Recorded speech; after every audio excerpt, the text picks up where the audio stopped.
This event is part of a celebration of International Archaeology Day and is brought to you by the Museum of Indian Arts and Culture and the Center for New Mexico Archaeology. And this panel was generously sponsored by the Continuous Pathway Foundation at the Pueblo of Weahkee. My name is Diana Sherman. I am the collections manager of the Archaeological Research Collections at the Center for New Mexico Archaeology. At the center, we have collections that are mainly from New Mexico, but also from the greater Southwest region.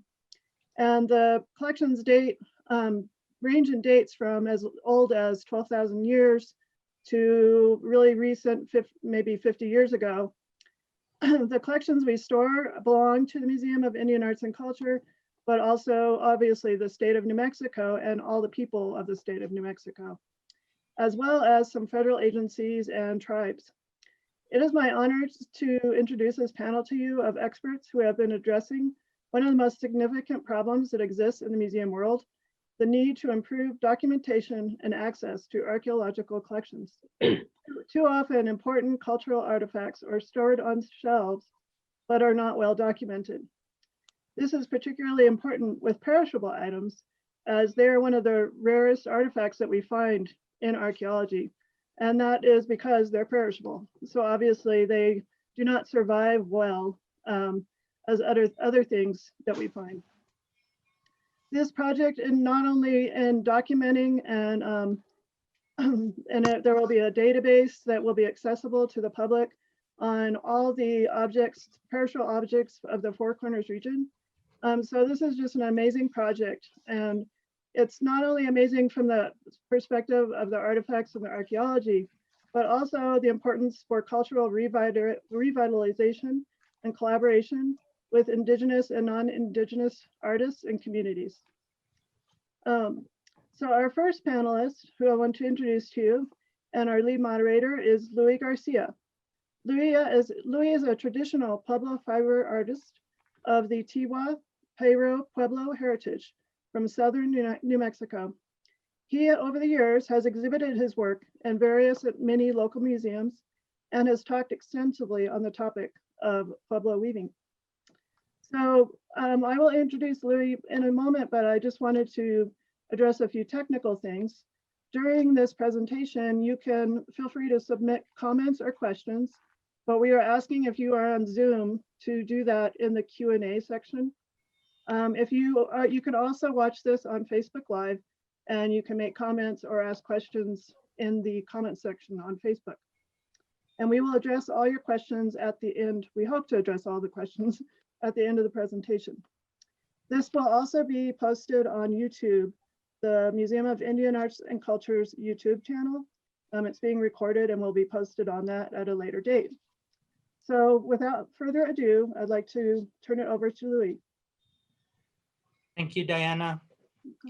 As was mentioned earlier, I'm a traditional Pueblo fiber artist, and I have been working in fiber arts most of my life.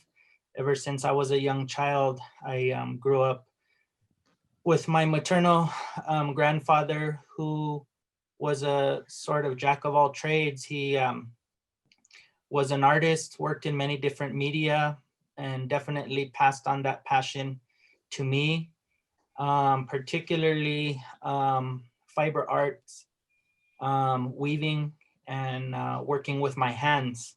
So that's always been something that has really interested me in throughout my life, and I've just kind of developed over the years.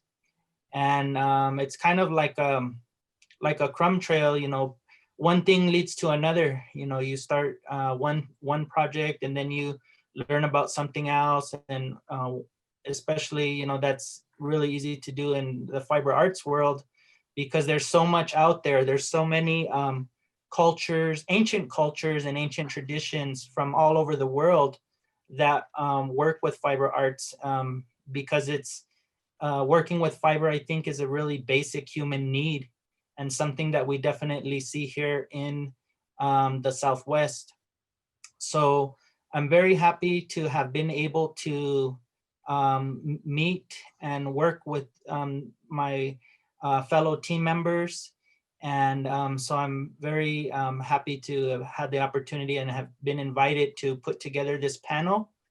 So I'll go ahead and briefly introduce who we have on the panel, and then after I introduce everyone, then we'll give everyone a chance to give a little bit more background as far as how you became interested in archaeology research, and your role briefly in this project. So first, I would like to introduce our fearless leader, Laurie Webster. I met Laurie several years ago as I was approached by a local museum here in New Mexico to do a commission piece for a permanent exhibit, which is now at the Albuquerque Museum, to weave a textile or textiles for a Tiwa leader in the new exhibit. So as a weaver, I had the technical skill and knowledge to be able to do that, but what I lacked was the specifics in terms of the archaeology. So through a mutual friend, I was passed Laurie's information, and Laurie is a scholar that has been working working with Southwest Perishables for many years now, and has published countless articles and edited several publications on the topic. And so when we initially met, then she shared this idea with me about this idea she had about the Perishables project, which at that time was, I think, just in the beginning stages.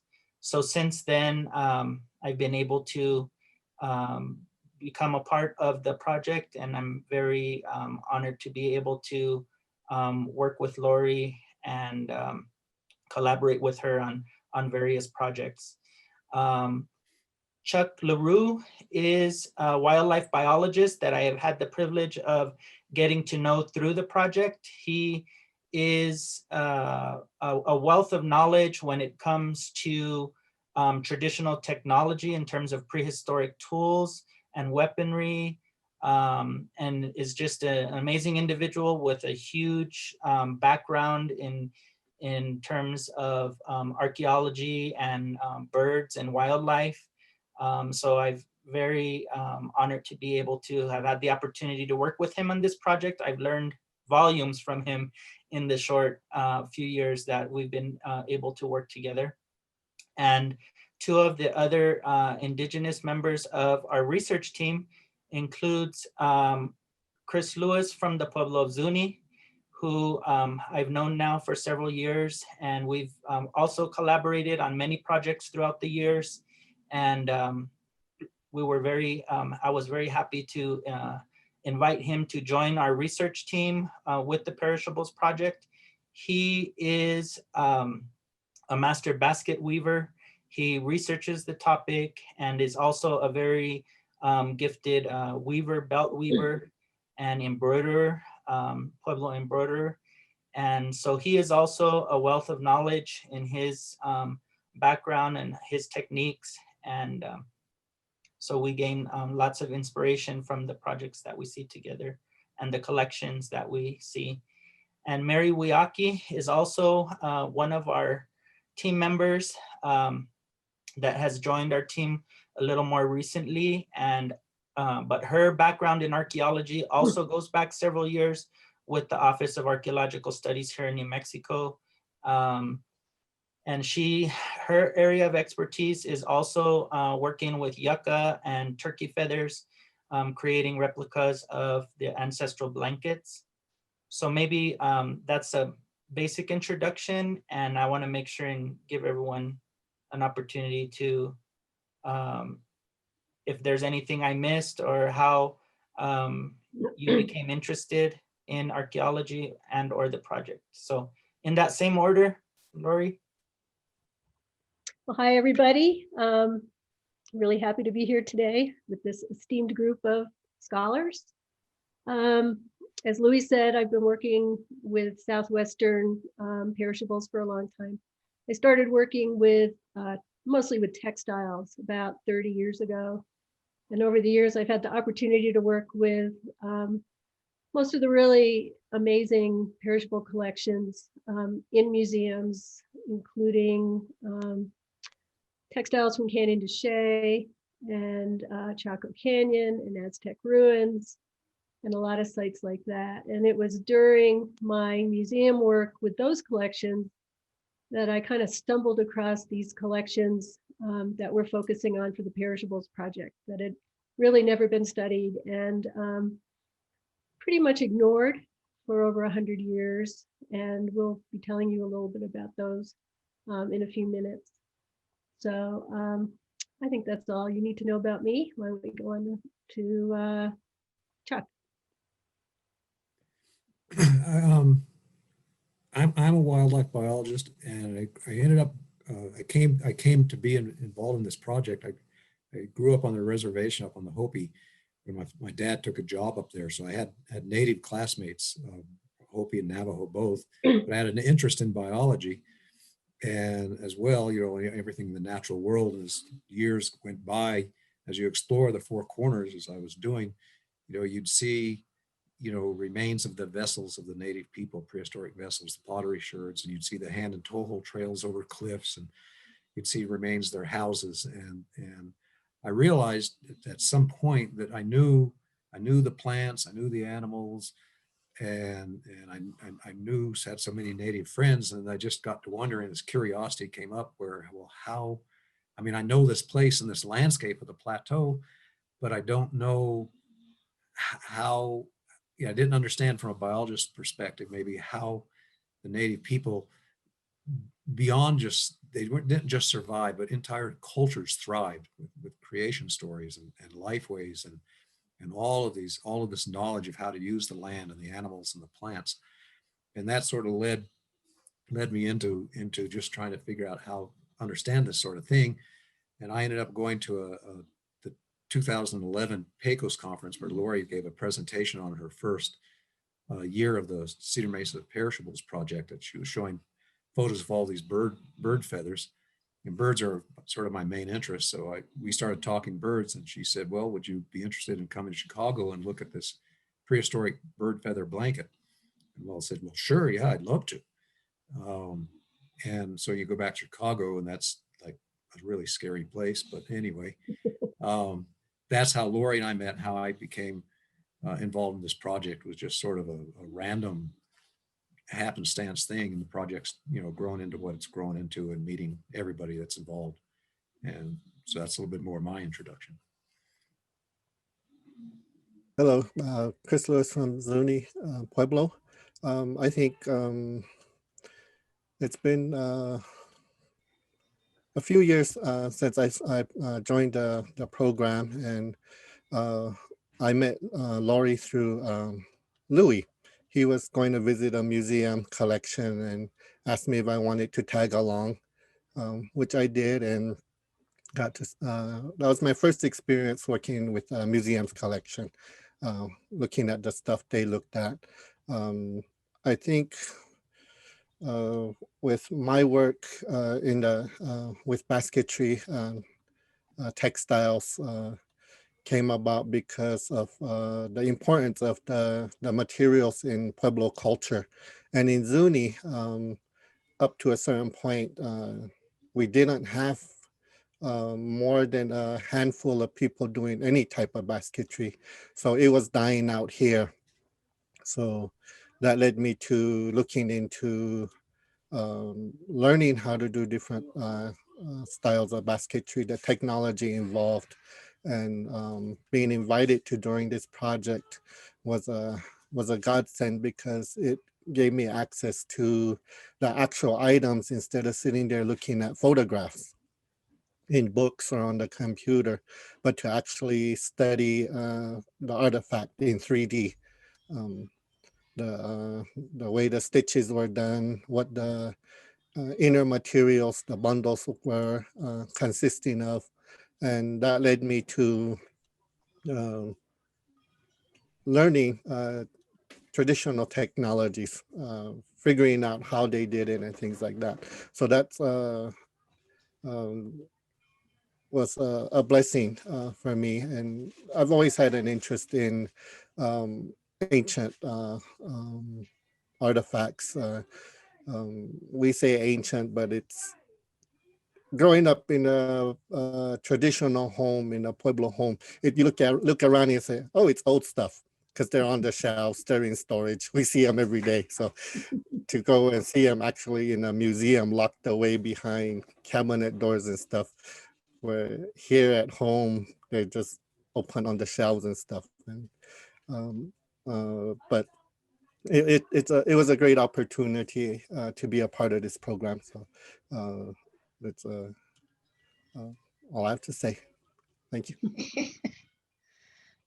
Hi, my name is Mary Weahkee. I am from Santa Clara, Pueblo, Capo Owinge, and I'm also Comanche, Namana Tequapa, Nananyaka. My grandma and grandpa from Santa Clara, I grew up with them, and I learned quite a bit of the ancient, you learned how to work with clay, you saw string, cotton mainly being recycled and reused and reapplied to other objects. You would see grandpa making, working on a drum or headdresses and working with feathers all the time. Feathers were important. I've been with the Office of Archaeological Studies for about 16 years. And I've learned quite a bit. The curiosity of the technology behind some of these artifacts that we find in the ground is fascinating. Every time I find something, that question, how did they figure out how to do this? What makes this work? And the material type, the strength of it, how did it all come about? So working with Laurie and the opportunity with Luis and Chris and Chuck and, Ben Baldonero, all of them, we all have that question. How is this done? And during those times, sure, I'm sure that everything was completely different. And having that old soul inside of you really helps out a lot when you figure it out. It just takes time to look at, and you cannot look at something that's behind glass. So being here with these artists gives you that opportunity to actually watch the techniques and see how it's done. And then when you try, you're like, how am I? But I really appreciate being part of this Perishable projects program and meeting all these wonderful people. Thank you. Thank you, Laurie. Thank you, Mary. We're gonna have Laurie give a brief kind of background of the project, and she's prepared a slide presentation for us. So we'll go ahead and transition into that. Okay, so I'm going to just give an overview of the project. Here, let me move my little guys here. And so we got a PowerPoint. It's going to start out with me. I'll do sort of the background of the project, and then we have sections of the PowerPoint where each of the team members are going to talk a little bit about some of the things they've been studying and some of the kinds of work they're doing. So here's our team. One of our team members, Erin Garrity, is not with us today, but Erin's been with me since the beginning of the project. She's an archaeologist and textile specialist, and she works for the Park Service at Carlsbad now. Okay, I'm the project director. Louie, like I said, Louie came on, I think around 2016. Chuck LaRue has been with the project almost from the beginning. I think Chris came on in 2017, and then Mary has actually not traveled with us yet. This was going to be the year that we would start doing that, and I think everyone can figure out why we haven't been doing that this year. But hopefully next year we're going to be able to all travel together, and it's my hope that we will be able to go visit the museums where several of us worked before our Indigenous team members join the group. So we'll go back and look at all those materials together as a group. Okay, here's just a little blurb about the project. It was founded in 2011 to document the more than 5,000 perishable artifacts that were excavated from dry alcoves in southeastern Utah during the 1890s. A lot of these collections were made specifically to be exhibited at the Chicago World's Fair. And then after 1893, there were later expeditions that were really focused on generating museum collections for some of the big museums around the country. The collections include just an amazing array of textiles, baskets, hides, wooden implements, and feather artifacts. And the time period runs from about 100 BC to 1300 AD. Probably, I don't have a specific number, but I'm guessing 40% of our collection is from what we call the Basket Maker II period, which in that area is maybe about 100 BC to 400 AD. And so it's an incredible assemblage of material before the invention of pottery. And it's told us an amazing amount about just regular lives of people during that very early period. Collections go up through the sort of classic Pueblo period, Mesa Verde period, to about 1300 AD. And the collections are now distributed among 6 museums in the country, none of which are located here in the Four Corners. They are the Field Museum in Chicago, the American Museum of Natural History of New York, the National Museum of the American Indian at the Smithsonian, the University of Pennsylvania Museum, the Phoebe Hearst Museum at the University of California at Berkeley, and the closest collection to the Southwest is at Brigham Young University in Provo, Utah. Until we did our project, only a tiny percentage of the collections had ever been published. Most people knew nothing about them. They've been hidden away in museum storage for the most part for the last 100 years. And I think a lot of archaeologists were kind of ignoring them because they felt like because they'd been excavated by amateur archaeologists that they didn't have good research value. And I think one of the goals of our project is to show people that even if you don't have fantastic provenience information, you can glean an incredible amount of information from collections. And tribal members had no idea that these collections were there, and the public didn't know anything about them either. So really the gist of our project is to get the information out and to figure out really good ways to share it. The collections, most of them come from what was the original boundaries of the Bears Ears National Monument that was established about 4 years ago. Most of the collections we're talking about are from those boundaries. We have a few in northern Arizona, but for the most part, we're looking at collections from places like Grand Gulch, Glen Canyon or the Lake Powell area just west of Blanding and north of Bluff. That's kind of the geographical area of our collections. And everything you're going to see today came from dry caves. This is how perishables are preserved. They're preserved in dry, secluded, and protected environments where you don't get a lot of moisture or direct sunlight or conditions that allow for the growth of mold and fungus that are the agents that would normally work in the deterioration process of these materials. And as a result, there's incredible preservation of these collections. That sandal on the left is 2,000 years old. And on the right, you see a rope.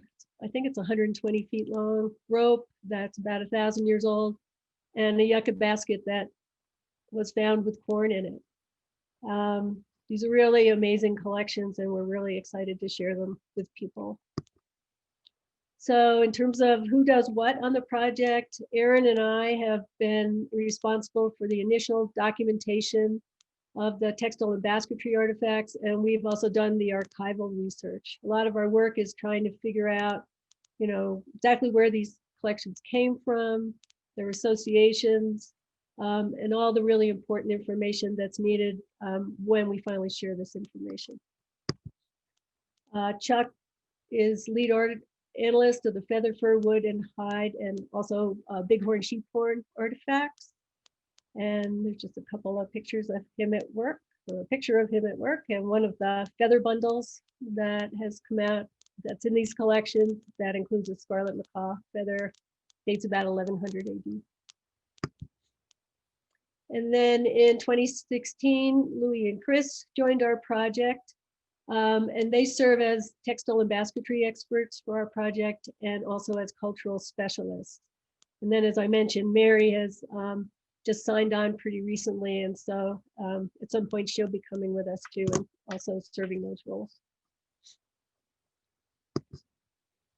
So the main goals of our project are to survey, describe, and photograph the collections. We're putting together basic descriptions, trying to identify raw materials, doing a lot of photography.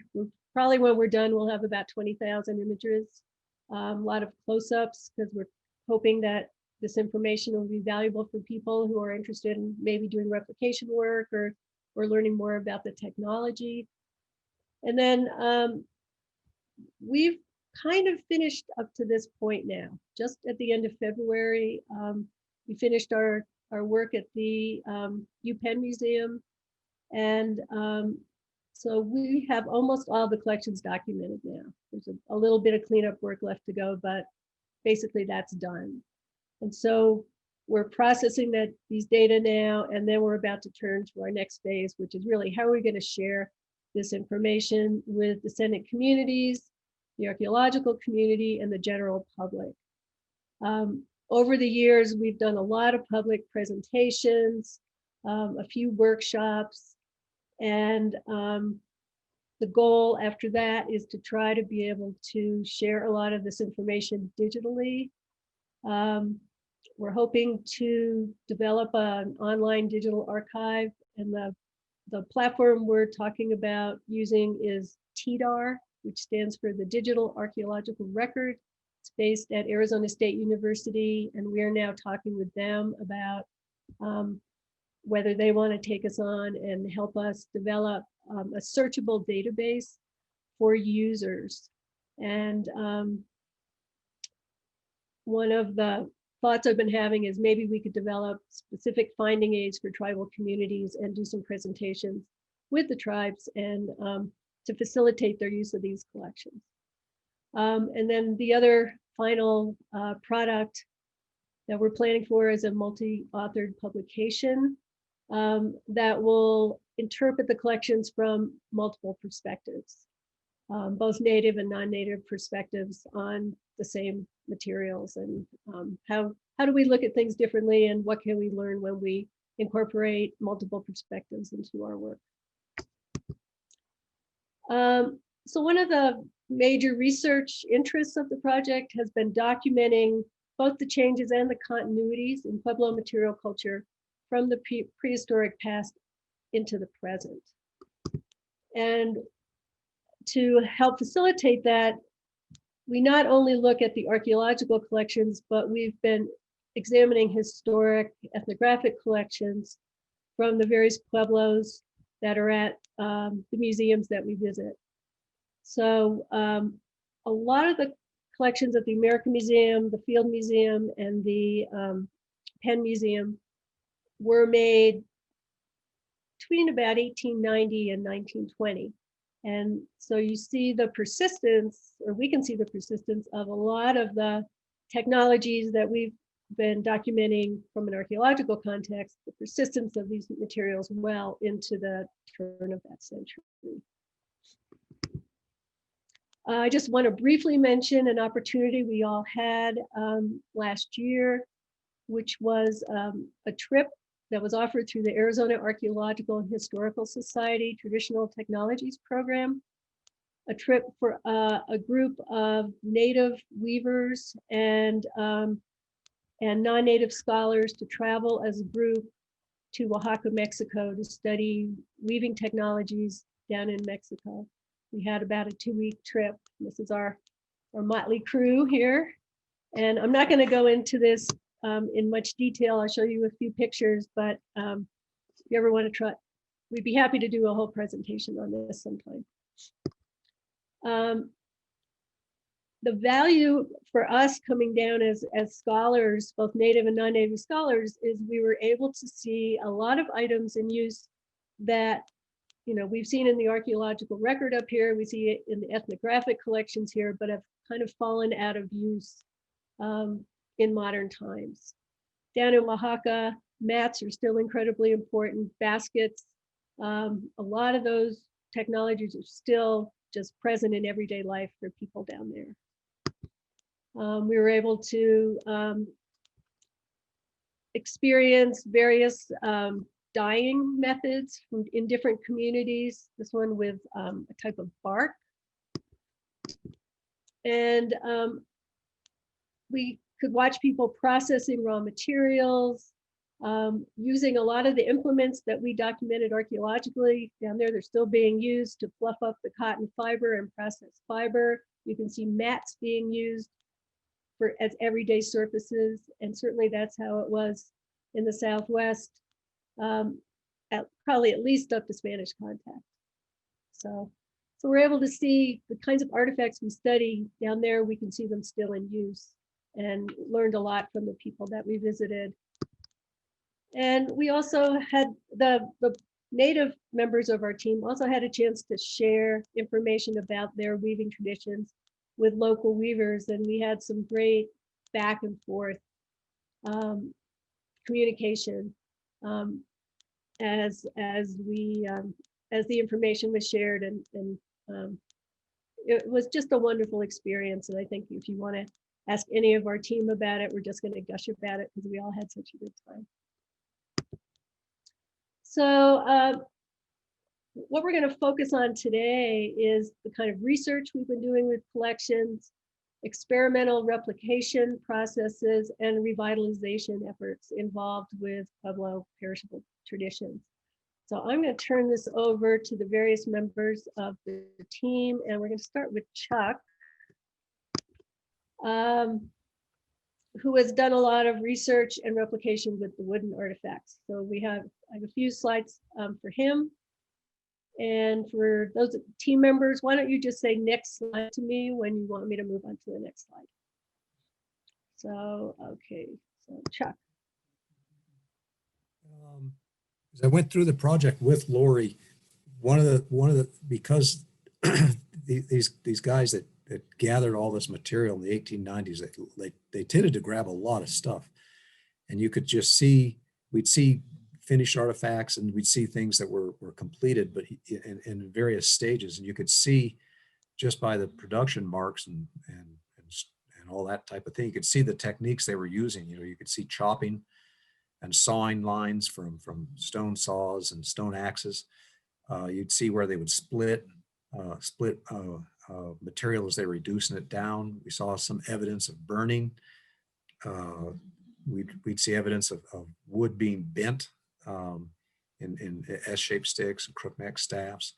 Of course, sanding and abrading. I always like to say that the Colorado Plateau has every grit of sandpaper, from 36 grit all the way up to 400 just in the natural sandstones.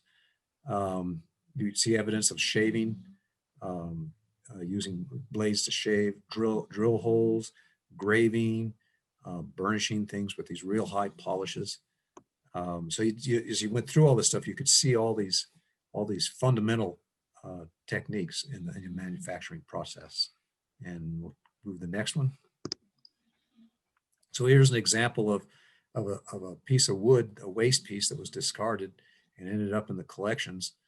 When you can see on the photo on the right where they sawed around a circular sawing cut with some sort of a stone tool, then they almost never went all the way through. They just get it through most of the way enough to make a clean snap. And we'd see this type of thing over and over again. We'll try the next one.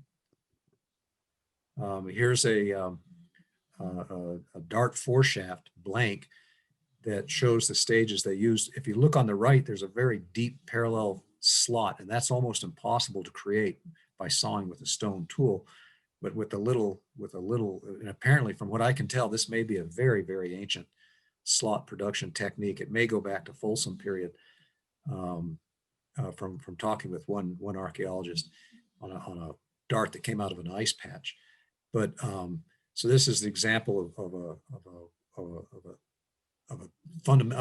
the blank that was produced by sawing 4 different saw cuts and then snapping out a tab from that right end, and you can see the tab on the left end from where they were making a whole string of these things from a single willow shoot. Next.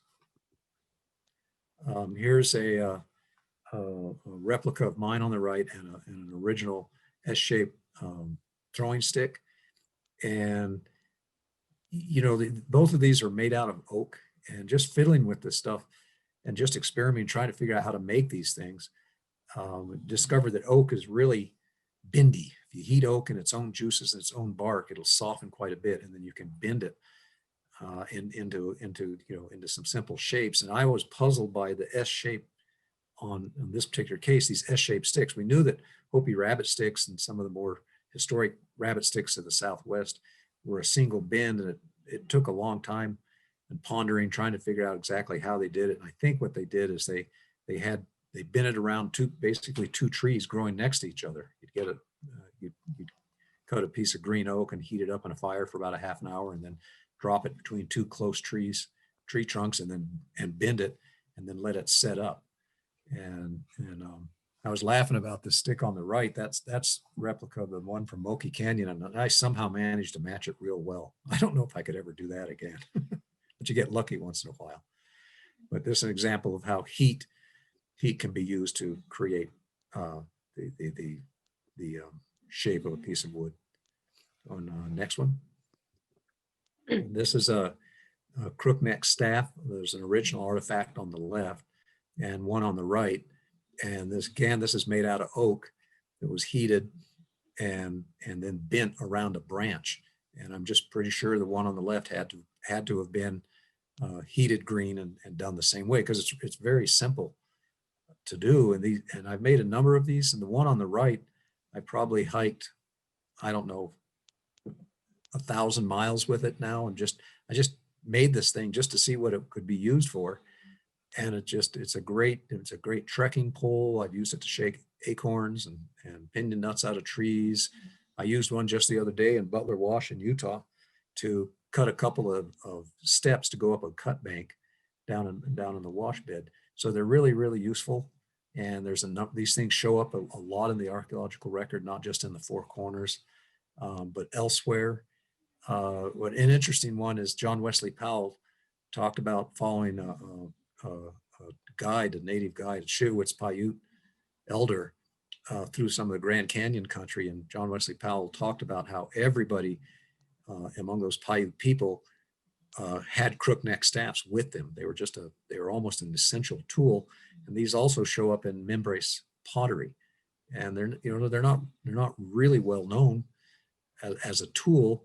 You see them, I think, Chris and Mary and Louie can talk about some of maybe the ritual aspects of crooks, but you see them depicted in rock art and maybe some ceremonies. But as a useful tool, I always like to say they're as handy as a pocket on a shirt. They seem to develop a life of their own too. They're kind of neat. So, okay, next one. Okay, we're going to switch over to Louie. So one of the first museum trips that I went on with Laurie was to the Arizona State Museum in Tucson. And one of the pieces in that collection I was very familiar with in terms of my own research in the literature, looking at different techniques. And I was familiar with the Ventana Cave textile, which is where the original textile of the replica on the right came from. And I had always seen it in the different books and on the internet. But like several of our team members mentioned, it's really an eye-opening experience to be able to actually have the actual piece in front of you and be able to turn it over, to look at the back, being able to count the number of warp and weft, being able to see the twist in the spin of the actual yarns, the difference in girth of the warp versus weft. I mean, these are all things that are very, very difficult to discern from a black and white image in a book.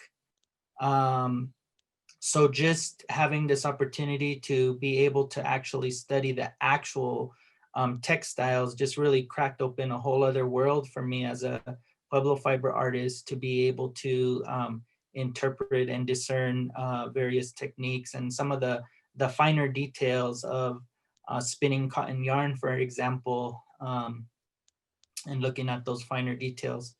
So the piece on the right I did in hand spun natural brown cotton.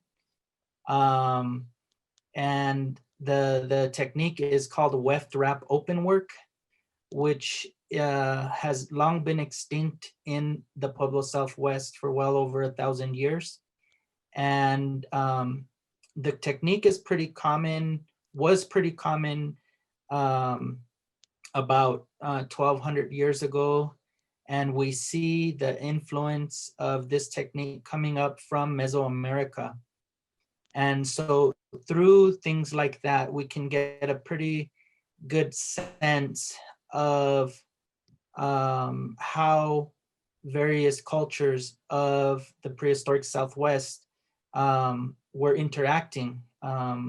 Sometimes it's easy to think of, Pueblo culture existing in a vacuum here in the American Southwest, but we actually, through seeing techniques such as this, having much older origins down south in Mesoamerica, and how these techniques made their way up into the Pueblo Southwest, such as cotton itself being introduction from Mesoamerica.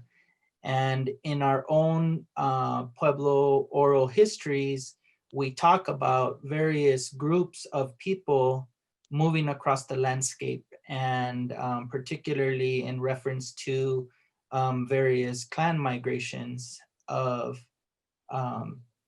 different clans coming from different places and traveling through different places and settling and leaving their evidence or their marks, such as pottery shards, altars, and other, perishable artifacts, most of which never survive the test of time.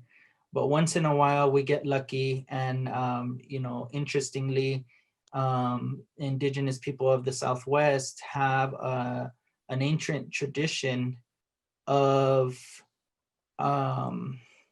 recognizing places such as caves as culturally significant features of the landscape that have a cultural significance and a spiritual significance for many of the reasons that I'm sure we all understand. But these places were often become places where many of these artifacts were deposited for any number of reasons. But luckily, we still have in these collections evidence and actual textiles that show that people like me and other archaeologists are able to go and study. And so I was greatly inspired by this piece because of the delicateness of, a hand spun cotton string being woven. And so I wanted to gain a deeper understanding of that. So having, spun my yarn and then warping it, I kind of felt closer to my Pueblo ancestors in that sense of, taking the same steps to weave a piece like this. And it proved very challenging to work with a single ply hand spun cotton this fine. But I was able to get through it and figure it out and create something that's very beautiful aesthetically, but also has a cultural significance. And so, keeping in mind that, the technique itself hasn't been practiced in the Southwest for over 1,000 years. And then being able to bring this back, even if I never make another one, I have this textile in my collection, and eventually will probably end up in a museum at some point. It just provides an opportunity for, and maybe another point of inspiration for other fiber artists. I recently published an article on the process of creating this textile in a spinning publication called Spinoff. And it's been getting lots of attention because not very many people are aware of the significance and the history of these types of textiles.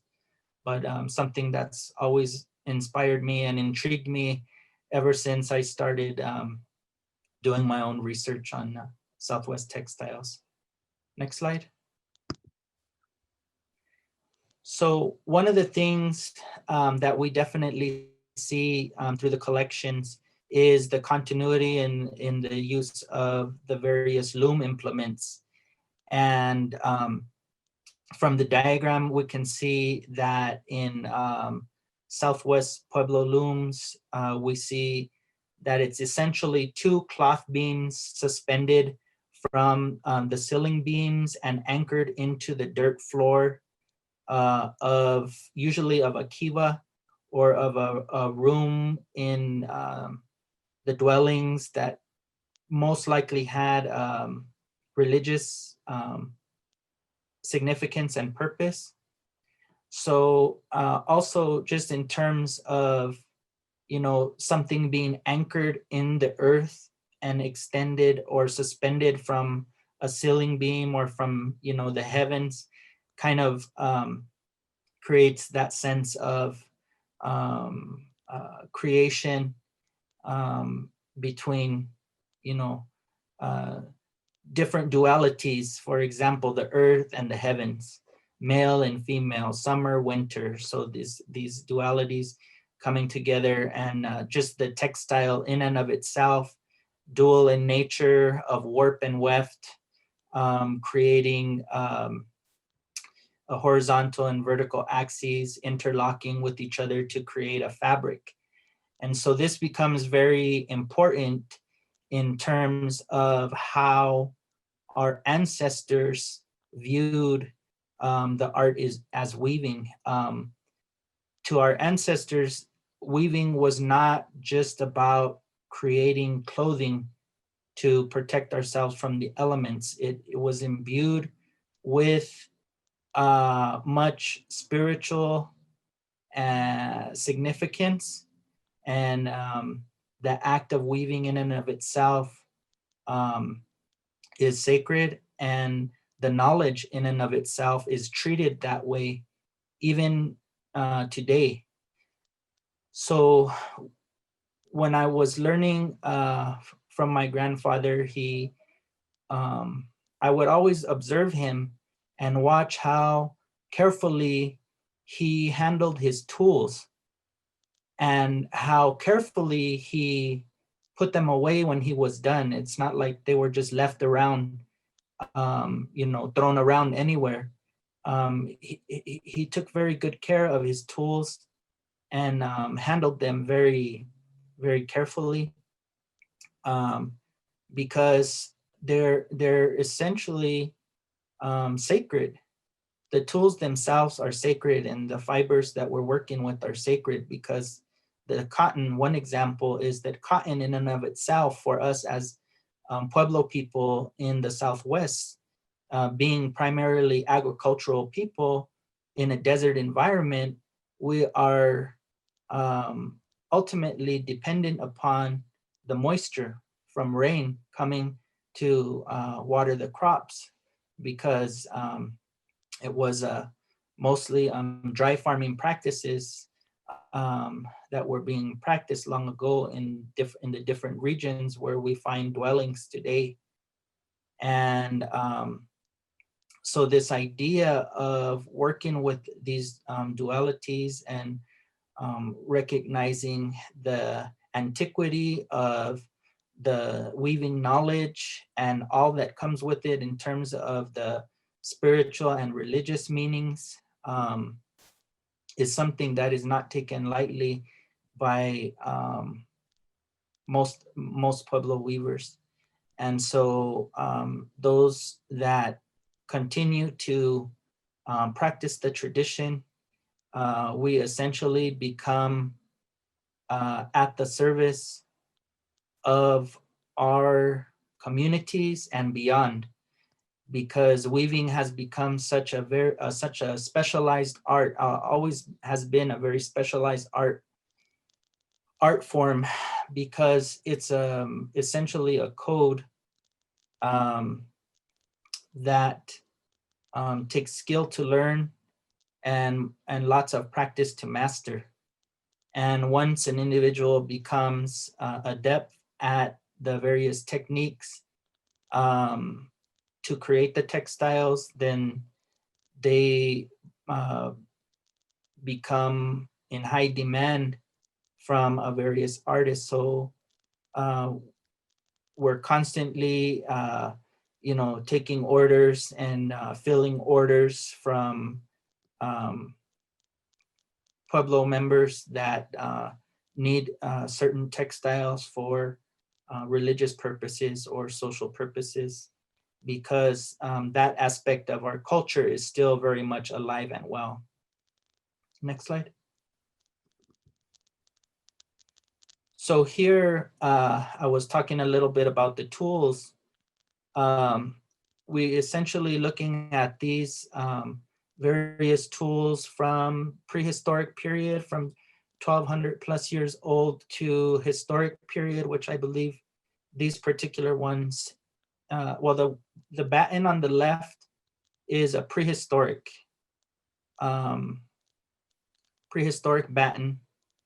and the ones on the right are historic battens, if I remember correctly. And the one on the left, I just remember admiring how straight the batten was, the care that was taken to shape the batten in terms of the wedge down at the bottom, or the beveled edge, to create a very nice pack on the weaving. Notice that it's not very heavy, it's more lightweight. So we know that prehistorically fine cotton warps and wefts were spun to create the cotton textiles. So the battens were long but not heavy, because you don't need the packing weight behind a heavy batten on a finely spun cotton warp, because it could potentially break them. So here in the image, I was admiring the straightness and looking at the wear patterns of the tools, which are the exact same wear patterns that I find on my own tools, some of which I made, some of which were passed down. But it's something that, you could look at, and, if I didn't know any better and I was looking at the prehistoric batten, it could have been the same batten from 50 to 100 years ago, or even that somebody made yesterday. Some of the tools that I make myself, usually we use, oak was used As Chuck mentioned, oak was a very popular choice of wood because of its flexibility and also its strength. It's a very strong wood, and it's not a very dense wood in comparison to some of the other woods that we find here in the Southwest, which made it a very good material for weaving tools and other implements and tools for hunting and hiking and whatnot. So we see tools like some of the bone awls on the bottom of the image on the right, and even combs, again, with the same wear patterns as we would see on tools today. And that just really brought home that continuity for me as a weaver, and just kind of remembering how ancient our weaving traditions are, and how it's not, it shouldn't be taken for granted.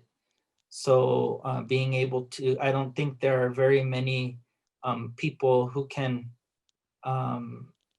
see this same continuity for over 1,000 years. So it's really was a significant kind of realization for me as being on this project and visiting these collections. Next slide. So we see it also in the spindles, different types. On the left, we see the a cotton spindle. Significant being that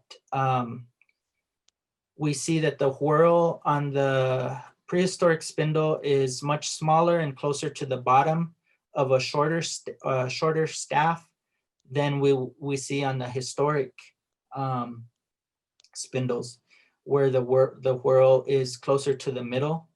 But we still see a relatively narrow shaft, very straight. But we also notice the shift that the historic spindles on the right, actually, if I remember correctly, had wool spun on them. Mhm. And so the wool is a very different fiber from cotton. Wool has a much longer staple length, which is the fiber length of the actual fiber itself, as opposed to cotton. So the much smaller spindle makes sense if you're primarily or exclusively working with cotton with a very short staple.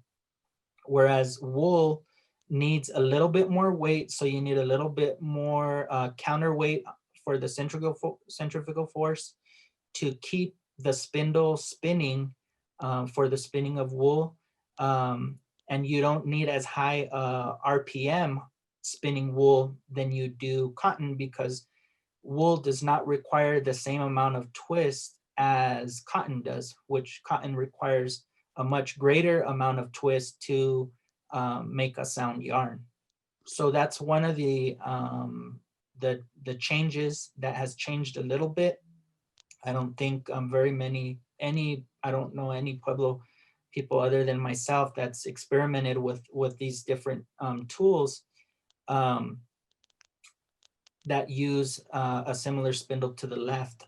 I make them and use them because it's part of what I do and part of my passion and interest. And when I teach classes, I make all my own tools for my students, including the spindles, the looms, the battens. So it's the fine details of understanding, the mechanics and the use of each of these tools becomes very important in that sense. Next slide. So here we see on the left temples or spreaders of the textile. So one of the characteristics of Pueblo textiles is that they are generally wider than they are long. So that was possible with the use of the Pueblo upright loom, which was allowed to warp a textile that is wider than the reach of the arms of the weaver. And so the transition of from backstrap weaving to upright loom weaving, which is not attached to the weaver through the use of a backstrap, allows the weaver to weave a piece wider than the reach of the arms, as you would need to do weaving on a backstrap loom. So when you're working with wide textiles, or when you're weaving a wide textile, the natural tendency as the weaving progresses is for the ends of the textile to come in and kind of create an hourglass shape. And so one of the tools that was used to prevent that was called a temple. And it's essentially a long flat stick with a groove carved out of the middle. And then there's notches on the top and bottom of these spreaders. So we see string wrapped around, or leather wrapped around in those notches. And then they would take a pin, either a wooden pin or a bone pin, and stick it through the textile into the groove and underneath the string that's wrapped around the spreader. And that would essentially hold the pin in place to keep the width uniform as you move up the textile. And as the weaving progresses, you move up that spreader every few inches or so as the weaving progresses to maintain the same width. So one of the amazing things that just blew my mind when I first started looking at these mantas is how extremely square they are, and almost, just straight all the way down on the side selvages. It was just really amazing to see that, and to see the amount of care and detail that these ancient weavers were using to produce their textiles was just really inspiring for me. So we see that the same thing in the prehistoric, the same tool again, 1,000 years later, and Pueblo weavers are still using the same tool. And I knew exactly what it was when I saw it, what they were used for. Of course, now they're fragmentary, but just knowing that the grooves, the central groove down the stick, and then the notches to hold that pin in place, even though the strings in the notches aren't there and there are no pins, we know that's what they were and how they were used. Next slide. So here we see the spreader in the actual loom with the pins in place. And as the weaving progresses, then that bar will be moved up. So you just simply take out the pin, move it up, put it into place, and keep weaving. And as your weaving goes up, then your sides go up straight as well. Next slide. So here we see a large white cotton blanket from northeastern Arizona around 1300, Center for Southwest Studies. Essentially the same of the ovas, or the wedding robes, still woven out at Hopi, and still a very essential part of a traditional Hopi wedding. The all white textile is very important, especially for the women, because the men receive another type of textile, which is usually wool, but earlier on could very well have been turkey feather blanket. And of course now wool is used, but of course wool did not exist or was not used as a viable fiber source in the prehistoric Southwest. We can have conversations about dog hair and human hair, but sheep's wool was not available or widely available and used in the Southwest. So cotton was a very fine fiber. You can, if we were to compare something, a textile woven from a bast fiber such as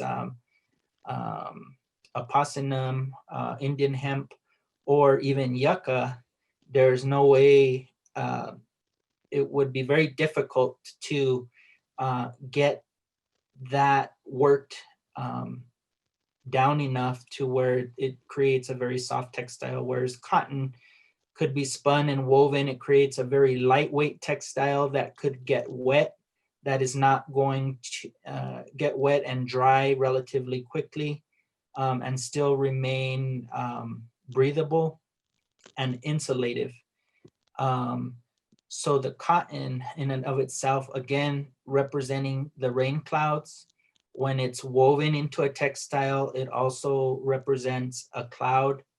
And that becomes, the ova itself, or the wedding robe itself, becomes a very important piece for the life of the women, of Pueblo women.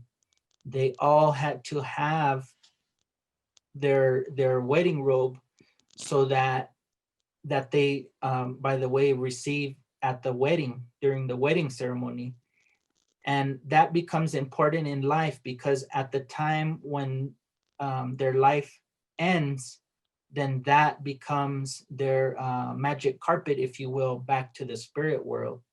And they're wrapped in that and sent home in that way. So it becomes, textiles become a very, very important aspect of Pueblo life, and throughout all of our lives, in terms of our, milestones in a Pueblo person's life.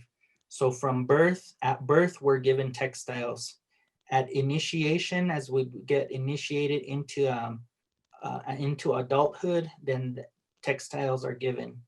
At the time we're married, where textiles are given. And at the time of our death, textiles are given. So all of this becomes a very important cycle and aspect, and textiles are a constant throughout. Next slide. So we see beautiful examples, both prehistoric, and then the continuities that we see in the historic period of blankets. We see amazing structures, such as various different twill structures, and common, not just one weaving structure in a textile. For example, you may have 2 or 3 or more different weave structures in one textile.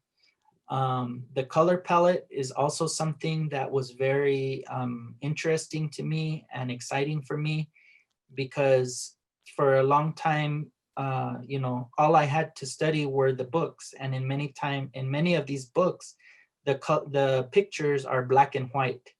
So it wasn't until I was able to see some of the collections or the textiles themselves that I really gained an appreciation for the color that was used. And prehistoric Pueblo life was very colorful. And so we see the use of various feathers, various paints, and mineral pigments that were utilized to give color to various objects. And so we also see that in textiles, and the various continuities that go along with that. Next slide. This is a piece that I wove for my daughter with natural indigo and natural brown wool, hand spun.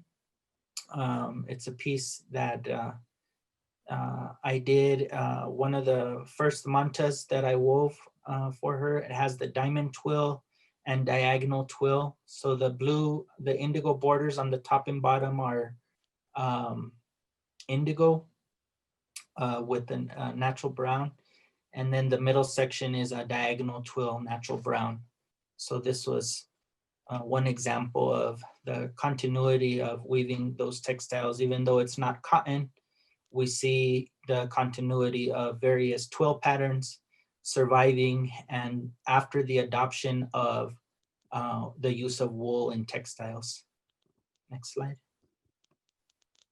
So here we have some more images of the diamond twill pattern and the checked pattern of combination of black and white. So again, this is something that a pattern that we see prehistorically, also using different colored cotton yarns. But also one interpretation is that these blankets are commemorative of the turkey feather blankets or the bird feather blankets that were used prehistorically, but now is extinct. No one is making them other than a handful of Pueblo artists who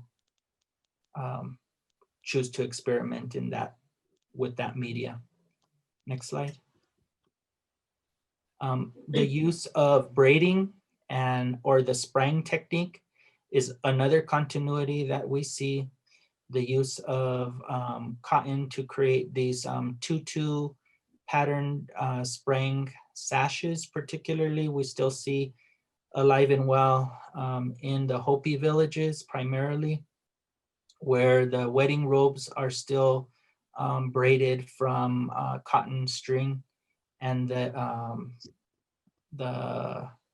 flower balls at the bottom of the sash before the fringes represent the rain clouds and the falling rain.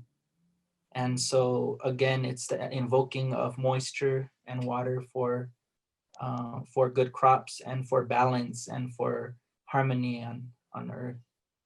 Next slide. So this is the setup for the braiding. Here I'm doing a demonstration at the Crow Canyon Archaeological Center. And it's the use, there's no weft that's used. It's all braided with the use of sticks. It's all braided by hand across. And it's complementary, meaning that for every row of work, you get 2 rows of cloth created from it. So very ancient technique. Again, it's the warps that are crossing over each other, creating the braid.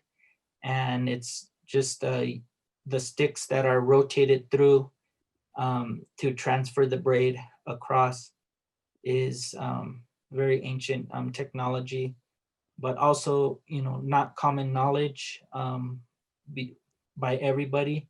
It's a very long process and very different from actual plain weaving. And one of the differences in the finished fabric is that it's elastic. It's very elastic. So when you tie it on, it's almost cinched, which is very different. It kind of forms to your body and doesn't come loose as something that's woven. Kind of has a tendency to work itself out and get a little loose, whereas this spraying sashes don't. They stay. Once they're cinched down, then they stay because they have that elasticity. Next slide. So we see how other techniques introduced later on replace prehistoric techniques. The human hair sock on the left is done with the looping technique, which is no longer practiced, went out of practice. But the need for leggings remained. So after the introduction of sheep and the techniques of knitting and crochet, then the Pueblos adopted those techniques and materials and applied them to create the same need for leggings. So now knitting, this is a pair of knitted leggings that I did in wool. And these are still used in some of the villages today, sometimes for everyday use, but also ceremonial use as well. So we see these continuities. Sometimes the materials change and the techniques change, but the same basic concept remains. And that's another very important aspect of what I've learned from my involvement in the project. Next slide. This is a pair of crocheted leggings, the open work. It's reminiscent of the open work techniques. These are known as deer socks. They're primarily used for some of the winter dances and also other uses. But again, it's the application of a different material. So this is commercial cotton twine and crochet that is kind of substituting the weft wrap open work or sprang open work type fabrics that are still remain very important part of Pueblo clothing. Next slide. So the diamond twill tapestry, again, this is another example of one of the finer examples of the structure in term and color that is used through some of the research with dyes. We see that the black in particular as being an iron-based, so tannin and iron are the main ingredients for the black dye.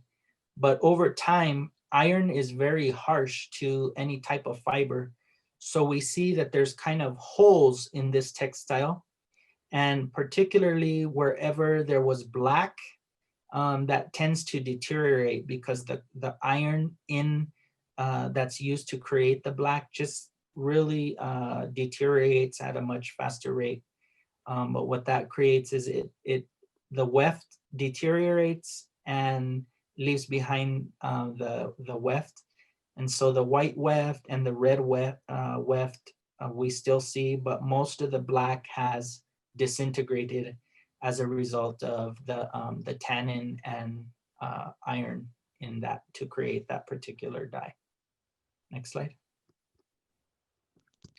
So here is some other images of the weft wrap open work. So on the left, far left, we have the textile from Ventana Cave, the original textile. So that's the textile that I was able to study in person. And so from that time, I had always seen this image in books, but it's usually how we see it here in black and white. There's no up close detail of the actual weave itself. But we can kind of get an appreciation for the textile as a whole, but not very good for me as a weaver to study it and look at actual warp versus weft yarns, et cetera, et cetera. And so after I was able to study the piece, then I became inspired to actually replicate it. And I was able to do that and very proud of this piece. I learned a lot from it, and I noticed some mistakes in the weft wrap open work in the original piece that I quote unquote corrected in my replica. But I could kind of imagine what the original weaver was thinking to himself as he was weaving it, and probably just left it because it's a very tedious process to do. So next slide. So this is an example of the revival of the open work sprang that we did of the actual Tonto shirt in the Arizona State Museum. We see the sprang technique is unlike any technique that most people are familiar with. It's not a knitted fabric, it's not crocheted, it's not woven. It's closer to a type of braid similar to the Hopi wedding sash. But it allows you to create open work patterns to get various techniques in and create the patterns that we see here. Next slide. So here we are at the Arizona State Museum the day we turned over the replica. So I grew and spun the cotton yarn to create the replica, and the yarn itself I spun on a sharka because it's a little quicker which is a more mechanized type of spinning apparatus that originated in India. And so I created 3,000 yards of single ply cotton string that I then double plied to create 1,500 yards, which was the yardage required to replicate the shirt that we see pictured on the right. And now this replica is with the original in the Arizona State Museum for future study, and just something to have complete, because the original shirt is pretty deteriorated and pretty fragile. Whereas with this replica, anyone who was interested in studying it more closely now have something that they can handle a little bit more easily. Next slide. Okay, so I think Mary's up now. Hello, Louie, that was awesome. Thank you. Laurie, always. So the study of this turkey feather blanket, the journey is a lot like what Lewis undertook during his time in doing replica work. I had the opportunity to do education outreach with the Office of Archaeological Studies, and my mentor was Dr. Eric Blemlin, who sort of challenged me because I became an accomplished spinner of yucca. So when you're looking at yucca cordage technology, it predates cotton. So in the Southwest, everything was being primarily made with yucca, somewhat like the shoes, all the other textiles. But I had an opportunity to examine an infant blanket out at the MIAC. And once I looked at it and held it in my mind, I really wanted to take that opportunity to try and replicate that blanket. And I didn't realize that it would become a labor of love, literally a labor of love, because everyone in the village had to have one. So you're thinking anywhere from a population of 100 to 2,000 people, and everyone has a turkey feather blanket. So this technology of using feathers was incredible. Although there were other furs that predate turkey feather, you getting rabbit was used before turkey. Again, human hair, other materials were used for making textiles. Go ahead, Laurie, next slide. As you look at this blanket here, these are from Grand Gulch, and you see the turkey feather blanket on the left-hand side. A lot of the museum collections, you're not really getting to see how things were manufactured or how they were made unless you touch them. And these, you have to be very delicate with these blankets. All you'll see is the quill that's left, because insects would have eventually eaten the feathers off of the yucca cordage and just left the cordage, which is the warp and weft. And it looks like hishi beads, like a string of hishi beads, if you've ever seen a blanket that's been eaten by moths. I love this decorated blanket to the right. Those are white turkey feathers that are creating the white spots on it, along with the dark turkey feathers. So that makes for a very beautiful decorative blanket. So when you're creating these colorful blankets, you're using two varieties of feathers. You're using a white turkey plume and a dark turkey plume. And when they're creating the yucca cordage, everything, again, Louie talked about spindle whorls and cotton. You cannot spin yucca cordage with a spindle whorl. Everything has to be done on your thigh. So you're spinning an S spin forward and only a Z once in a while to add more cordage to the open end. So when they're creating this colorful blanket, they're actually starting with one end of the yucca cordage, and they'll insert a turkey feather in to this, but before that, they would have had to spin like maybe 190 feet of cordage and then loom it without the feathers on it, and then add an ochre, a red ochre stain to the cordage. And wherever you would see the red ochre stain, you would apply a white feather. And, you know, all this cordage is created, and then you have to cover every single piece of this cordage with a feather. So if you want that decoration, you'll go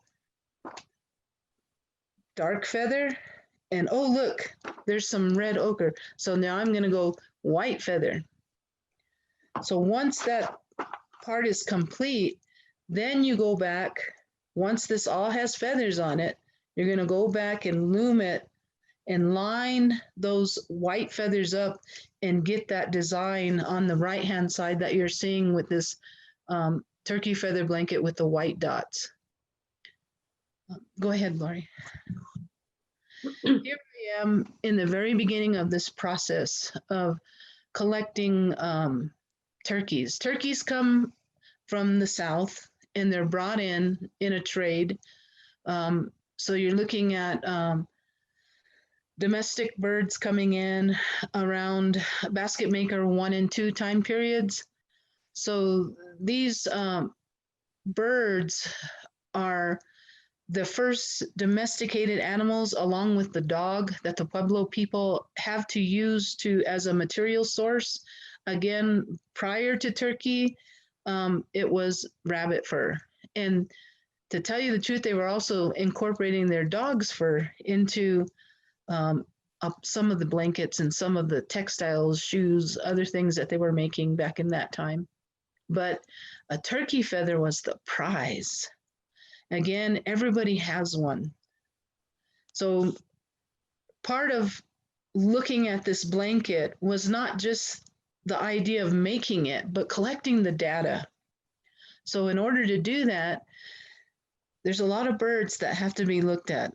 And this bird here that I'm plucking on the left-hand side, you see that, don't let the barbecue grill get you confused here. I'm not going to eat him after. I'm just plucking the feathers. So I'm counting these feathers, and every bird is a different weight. It's a male, it's a female, it's a young, pullet. So I'm comparing feather quality. So when you're looking at a feather, you want one that is at least, let me see if my little ruler, at least 12 centimeters in length to 5 centimeters. So the preferred feather, of course, is always the long one, because you can get a longer wind on it, which is only like 1/8 of an inch. If you're lucky, you get a 1/4 inch, but basically you're just winding around and getting 1/8 of an inch on these feathers. And it's one at a time. But once I completed plucking a bird, I saved the tail feathers, for ceremonial purposes, and sometimes for bustles, and I would call people up, hey, do you still want these feathers? Because I don't want to, just throw them away. You never do that. You don't waste. That's one thing Native people didn't do, was waste.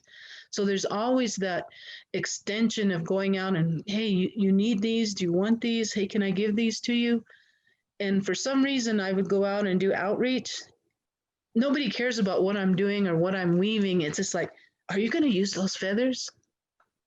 And I would say, well, not all of them. If you want, take a handful. Go ahead, help yourself. Here, there's no need. No, you can't have them. It's a sharing process. And then once they understand, oh my God, look what you're doing, then their little lights go off. So you're planting a seed with these feathers. A lot of feathers, like Lewis said, the cotton represents clouds. If you look at this turkey feather and it's a dark gray color, that is a rain cloud. So when you look at headdresses, when they're doing a buffalo dance or deer dance or on the tablitas, they have that little fluff tied to the end. That's symbolic of rain, which was very important to the Pueblo people. Now, I didn't get a chance to experiment on whether turkeys drowned in the rain, but you know, that's upcoming.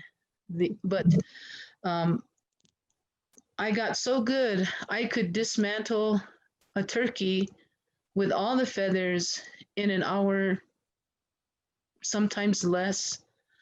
And I respectfully buried my bird and fed him and told him thank you for everything he gave me. And that applies to the yucca plants. You know, I go and I harvest and I tell the plant thank you because of what it's going to give me. It's going to give me this beautiful string that I need to weave to create this blanket, this object. So giving back, even if it's just a song or just to say thank you to it, that's all you need to do if you're going to become someone that goes out and harvests what you need. Go ahead, Laurie, the next. Here, I've cleaned this bundle on the left-hand side. It looks like blonde hair. It's actually yucca from one plant. And you can see how much string you actually get from one plant. So one plant on an average yields anywhere from 120 to 200 leaves, and every single leaf is cleaned and used depending on what you're going to make, whether it's a basket or you're going to make cordage. And once you create this beautiful string, then you can start spinning the cordage on your thigh.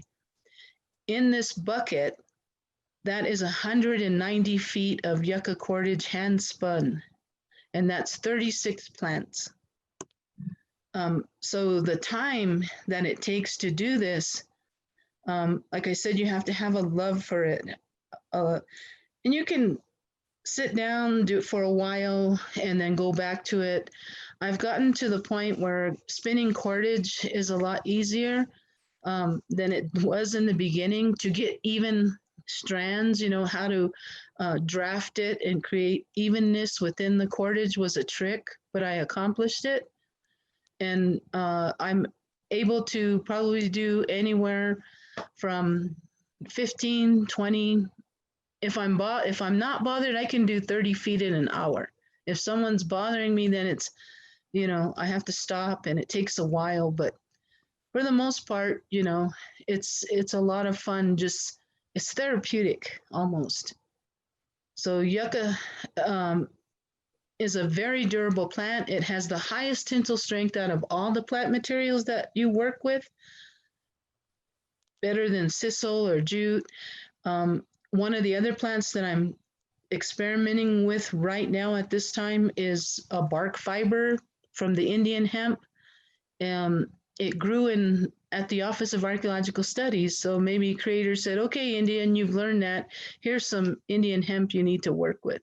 So I accepted his challenge, and I've been separating the fiber from the Indian hemp. And I'm excited because it's soft. But so if you see that bucket of cordage there, I have to put feathers on all 190 feet of that.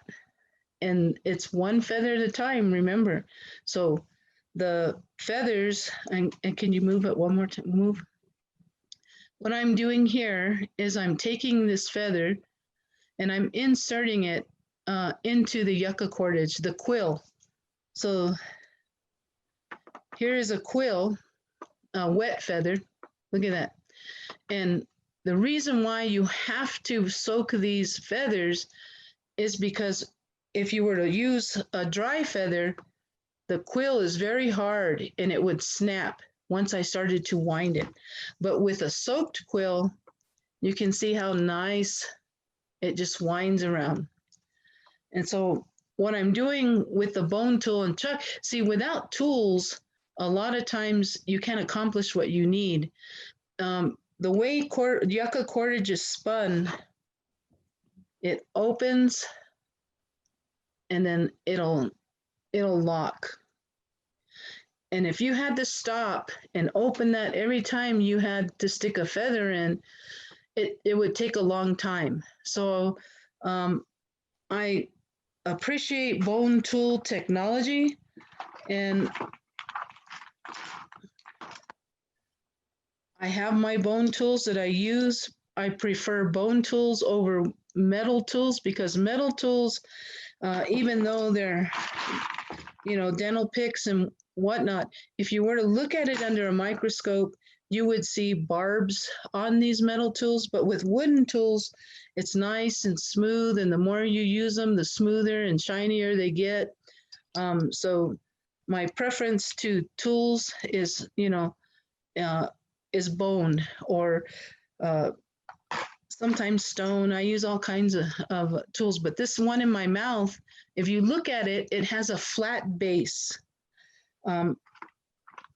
If I were to use something that had a more rounded end, let's see where that camera, a more rounded end like that, over the time, my teeth would start to form into that round end.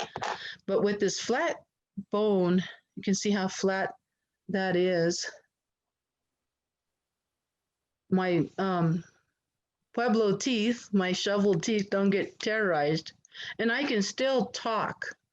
So I can still, gossip and do my work. So I'm sticking this in to the cordage, and I'm going to open it up. And then I'm going to take my feather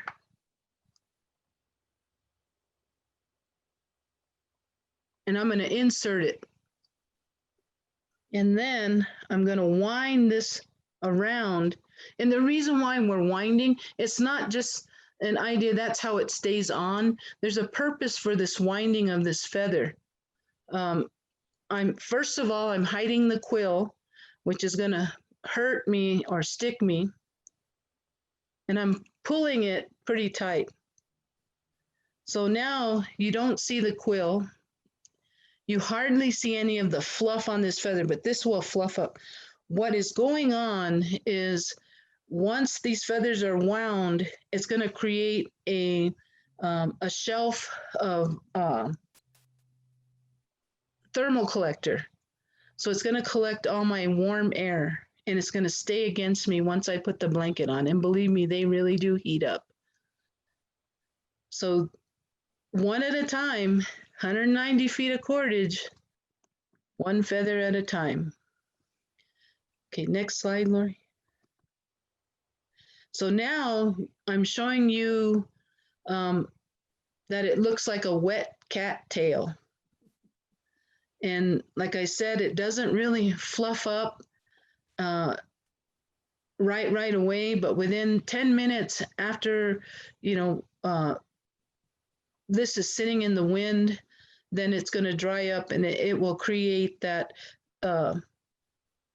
shelf to absorb my heat. So you're looking at a turkey feather or rabbit fur blanket as well. When you kill, let's look at it this way. When you killed this rabbit, his little muscles in his skin, when he got cold early in the morning, he was sitting there and his fur would stand up. So somehow the Pueblo ancestors figured out how to create a standing fur without those muscles. So they're wrapping the fur around a cordage, and they're creating that fluff that's going to keep your heat in. And the same technology comes into this wrapping the feathers around this cordage. And like Louis mentioned earlier, even though the material changes, the technology does not. It still retains its integrity. And as you're moving on, you're seeing it a repeated pattern. But unfortunately, turkey feather blanket manufacturing is lost. Yucca is lost, but hopefully through education outreach programs, we're going to bring this back. Okay, Laurie. Here you see the blanket put on a loom, and look how fluffy those feathers are. And that is going to be that thermal collector that I spoke of earlier. This blanket is exactly 2 feet by 3 feet, so it would be like a baby blanket. And again, when you're born, you're given this blanket. And because of the way yucca is spun, even though, well, how can, when you're given this blanket and as you grow, because I left my yucca cord open-ended, I can always add more cordage and create a larger blanket for myself or my child. And again, you're born, you're given this blanket, and when you go on to the next world, this becomes your burial shroud. So having these blankets, again, that technology of wrapping humans in it as a way to travel into the other side was, you know, it's like so beautiful in my mind, you know. So this little blanket taught a lot of people about the beginnings, and then it's going to teach a lot of people about where they're going next. Working with turkeys was impressive. I learned that I didn't just use dead birds, pelts, so to speak. I experimented with biologists from Fort Sill in Oklahoma who allowed me to pluck birds that were coming in from the refuge from a hunting expedition. So I noticed how easy these feathers came out of this bird. You know, sometimes if you've ever plucked chickens or ducks or anything, their quills are hard to come out and you got to really pull. But the way a turkey, the way his feathers are designed, he has a defense mechanism that allows these feathers to come out pretty easy. So that way, if a predator grabs him, they're left with just a mouthful of feathers. And I would hear these stories, but never knew it. And even when we went to Oaxaca, there was these turkeys, you know, they're just sitting with their ladies on the ground and they're looking at me. And I was like, can I see your bird? Oh, do you want to buy it? They're good eating. And I'm all, no, I don't want to eat your bird. You know, I just want to look at the feathers. So then when I pulled it out, the bird didn't even wince or wink or, woo, you know, didn't freak out or anything. He just let me. And that lady says, you only want the feathers? And I said, see, I only want the feathers. She goes, oh, you can come to my house and pick all you want, you know. And if I could have, I would have. But I went out to a biological, with a biologist from the Department of Game and Fish, and she allowed me to go and net these birds and pluck live birds. And what was good was that I got to know the age of the bird, a male, female, the robustness of the feathers. And so I learned that anything 6 months and younger, I couldn't use those feathers. They didn't have enough feather down on the ends of the quill. So when I went to the older males, they were perfect. And most of their preening feathers are what I took from them. So each male bird yields 2,000 to 2,700 feathers. A female, 19 pounds, yields 1,600 feathers. So the time it takes to pluck a bird and count feathers, think about that. But the collection of that information was very important. And then when I had the live birds and the rangers were holding them, I wanted to see, you know, is that little hole going to stay open where I pulled the feather out, the little quill? And so sure enough, as soon as I grabbed it, it opened up and it stayed open for a little while. And I looked in real quick and there's another feather on the side in there ready to come out. So once I plucked that bird, the biologist said that the bird would grow a feather within 2 to 3 days from that or I removed it. So it's possible that the Pueblo, when they had the herds of turkeys, they were plucking feathers, desirable feathers. Remember that. So I wasn't worried so much as many feathers as I took off those birds. Am I going to leave them naked during the winter? It made me feel good that they could grow another feather that quickly. One of the other things I learned was plucking a feather from a live bird opposed to plucking a feather from a dead pelt. The pelts that were dried and given to me and frozen, those feathers took anywhere from 20 minutes to an hour to soak and let the quill get, you know, malleable or pliable enough. But with the live bird, all I had to do was soak it for 7 minutes and it was ready to go. I guess because it still had the life blood inside of it, or juice or whatever would be in that feather. So I learned that. And you got to know that turkeys only, well, why don't you pick it when the turkey molts? Most of the feathers that a turkey molts are his wings and his tails. So he only molts 10 times in his lifespan. And wild turkeys only live, which are the wild Merriams, they only live, their life expectancy is very short in the wild, 3 to 5 years, but a domestic, he can live to about 10 years. So look at 2,000 birds, you'd have enough feathers to create blankets for the whole village. These are the things that I learned from working with these birds. Next. In the end product, you can see me here. I had finished the blanket. It's so pretty. It's so beautiful and neat. And the good thing is everybody got to touch it. You know, it's, if they can look at it behind a glass, but these replicas, they have the opportunity to research, touch it, ask questions. You know, all that information is going to be available now where it wasn't before. So that's the opportunity of being an archaeologist, being someone who's vested in this beautiful technology of yucca. And the yucca that I'm spinning the cordage with is narrow leaf yucca. I just saw a question on it. And the yucca baccata, which is the bigger Spanish dagger, is what I use for sandals. So, and I'm finding uses for different varieties of yucca wherever I go. I'm like crazy lady. Oh my God, there's a yucca. Pick it. And Chris taught me a good lesson on how to harvest now. So, but thank you. Oh, and this is how I feel when it's all said and done.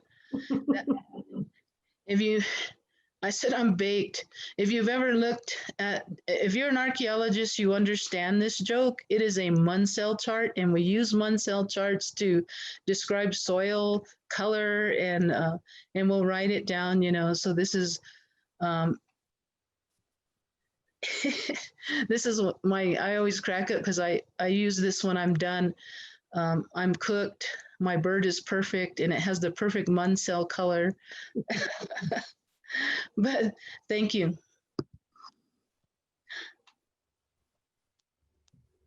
Okay, so Chris. Okay. Well, with the revitalization of basketry here in Zuni, it was baskets play an important role. And about 16 years ago, there were very few people left making any type of basketry. So that even before that, 30, 35 years, just trying to find native made baskets currently in any of the pueblos was difficult other than Hopi. So that led to me researching, studying, working with outside programs to learn techniques and other things. Laurie, can you change? Next. This is a bifurcated basket at the Penn Museum, which is really intricate and uh, how it was manufactured and everything. Currently, I am harvesting, processing, and starting to work with sumac, which this basket is made out of. Next. Also, with this program, getting to look at extinct styles of basketry. This one here is more like a canister shape, done in twill, herringbone twill, which currently is my new project. I'm trying to work on figuring how it was put together and how the structure was done. Next picture. Also with that is this globular one, which was filled with about 2 pounds of red corn. I've studied this one that was in New York, and about 3 weeks ago, I studied 2 of them that were at the edge of the Cedars Museum in Blanding, Utah. So it's studying multiple baskets, figuring out the counts, how the beginnings are done, finishes, all of that. Next picture. But all in all, I like to do, really like to do the plated ring baskets. Recently, if you can see the outer part of it, there is a very, very thin sliver of yucca taken off this narrow leaf yucca. For about 4 to 5 years, 4.5, 5 years, I've been trying to take that thin sliver of yucca off. Recently, I accomplished it by accident. Normally, the way I was doing it, it would allow me to take 5, 6 inches off, then have to restart and go 5, 6 inches off, restart until I got to the tip. But I picked up one by accident, an intact one by accident, and I stripped that back off and said, I had my light bulb moment, and I said, well, that's how they did it prehistorically, and they had that continuous strip taken out, all uniform shape. So currently, all of my prehistoric replica baskets are all done in that way. Still working on getting them to look really nice and get it done. Next slide, Laurie, please. I do the contemporary, the baskets, plated ring baskets with commercial dies and stuff. Which is a totally different technique, but this is how I learned and continued. Now my work is different from this, both in structure and style. Next picture. The one on the right is a contemporary with commercial dies, done with the corners out.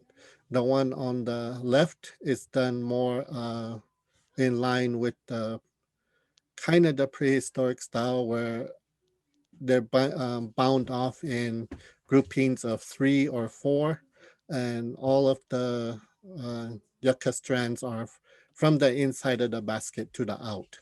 That particular design was taken from a prehistoric basket. Next slide, Laurie. As mentioned before, with the aspects of bone tools, stone tools, metal tools. I prefer to use the bone because, like stated earlier, metal isn't a smooth, fine tool. It's like a file, or it has the barbs, small teeth on it that will cause more damage than actually constructive when you're working with it, splitting materials and things. I prefer the bone. It's a lot easier to work with, and in a sense, it's uh, uh, what our ancestors use. They worked with bone tools, stone tools, wooden tools, and for some of my stuff, I prefer to use these type of tools. Next, getting into the collection, it gives me, like I said earlier, not a photograph or anything. I've seen pictures of this. I always thought it was maybe 10, 12, 14 inches. But when it was brought out and shown to me, I was floored by the size and how deep it was, the intricacy to it. Because normally we say the size of the basket is determined by the plant, the length of the plant that will tell you what size of basket you can make. This particular basket was made from three leaves that were roughly about a foot long each, and the way it was woven and the interlocking to keep the form was really intricate. And I studied this basket and charted it. So I want to take that technology of using multiple strands and seeing what I can make with it. Next. This is another basket I had been wanting to study, wanting to see as a in person object, because I had seen them in books and I was intrigued by that rim braid on the side of that basket. And the Penn Museum had several of them. Looking at them, studying them, I was floored by how intricate they were. Then to find out it was made by a very small group of people for a very, well, couple hundred years maybe they were made, but for a short time. And it didn't go beyond where they were manufactured. So this was a project I had started that I really wanted to get into and replicate. Only thing now to make it look more authentic and to work with is I have to work on my yucca twinage. I'm barely figuring that out for myself and working with it with some help from Mary. She gives me pointers and tips. So working with that, because most of these baskets are bound with yucca twine and not just a yucca strip. Next picture.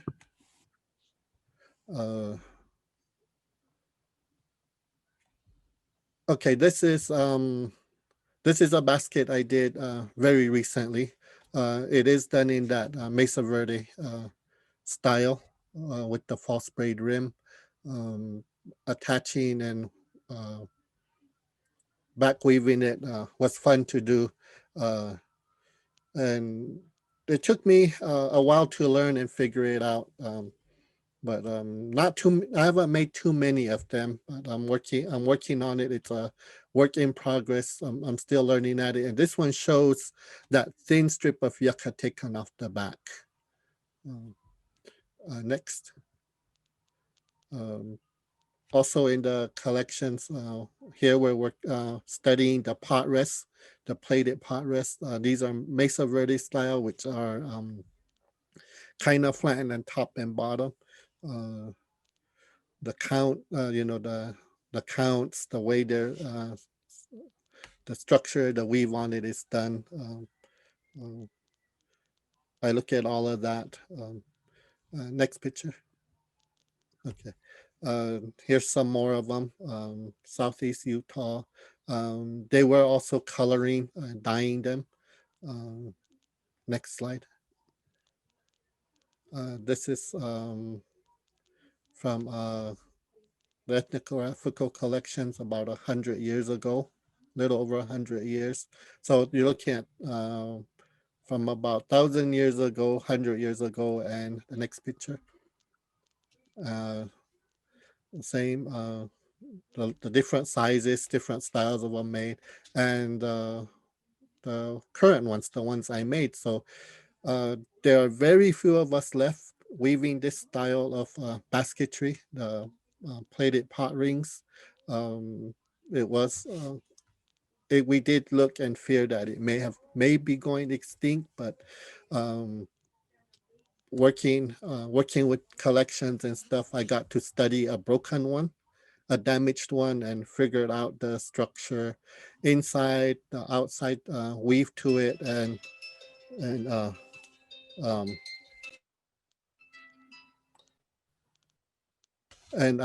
figured out the how to weave it. And once I wove my first one, I just had to thank my ancestors for giving me the knowledge on how to make it. Any basketry I do,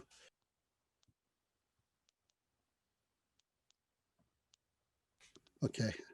Any basketry I do, it's a plea in the beginning when I pick the yucca. It's asking the yucca, thanking the yucca for giving its life, and then also to help me to figure out what I'm going to make, not to give me problems. And then when I sit down and after I clean it and I sit down to work, if it's a new project, I ask the ancestors to help me. If they want me to learn it, they'll give me the knowledge.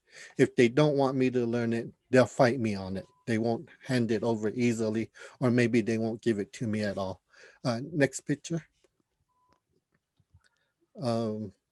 Also, wicker work was, I think pretty much maybe one person might have been left doing it in Zuni. But going back through looking at the wicker work, wicker work wasn't found on Cedar Mesa. It's just prior to when the Spanish came. And they introduced some other styles of wicker work, which were incorporated into the Pueblo basketry. So that's one thing I'm intrigued about, is also the wicker work and reviving the different styles, different plant materials and things. Next slide. The bowl baskets, which were utilitarian, sifters, steamers, colanders. So they're multi-purpose, and the ones I currently make are all in use as utilitarian wear. Next slide. This particular basket is a gambling basket. It's wicker. You can see the gaming pieces underneath. So all sizes, all different materials I study and get knowledge from. Next slide. Here I am collecting red willow. Basketry is the time-consuming part of it is the harvesting, spending hours of walking, cleaning, prepping, and then actually weaving it. Like red willow, I'll hike 3 miles for this particular color. It's a really deep color. It doesn't show in the picture, but when it dries, it's a really deep maroon, a beautiful color. There's like 7 different areas of the reservation. I'll go collect willow just for the different colors. Next slide. This is showing a different one. The one on the right is red willow and rabbit brush. The rabbit brush is the white. The one on the left is made up of a mixture of different female willows, which are the light oranges to the browns. So there's the different kinds. Next slide. That's it. That's it. Okay. Thank you. Thank you, Laurie and panel. We're right about 3 o'clock now. So if it's okay, Diana, if we can go ahead and open it up for questions at this point. Yeah, we've gotten a few questions from people watching, and One of them I actually answered a little bit already was, is the region of barriers actively protected by the National Park Service?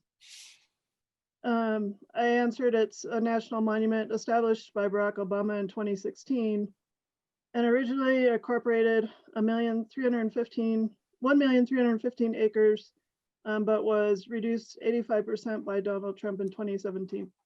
I don't know if any of you want to say anything else about that question. Vote. The land is still managed by the Bureau of Land Management that was removed from the monument. But we'll see what happens in the future with the monument. Vote. Vote. Yeah. Vote. Please vote. Yeah. Okay. Yeah, another question was for Chuck. What are 3 of the most interesting and unique artifacts you've examined?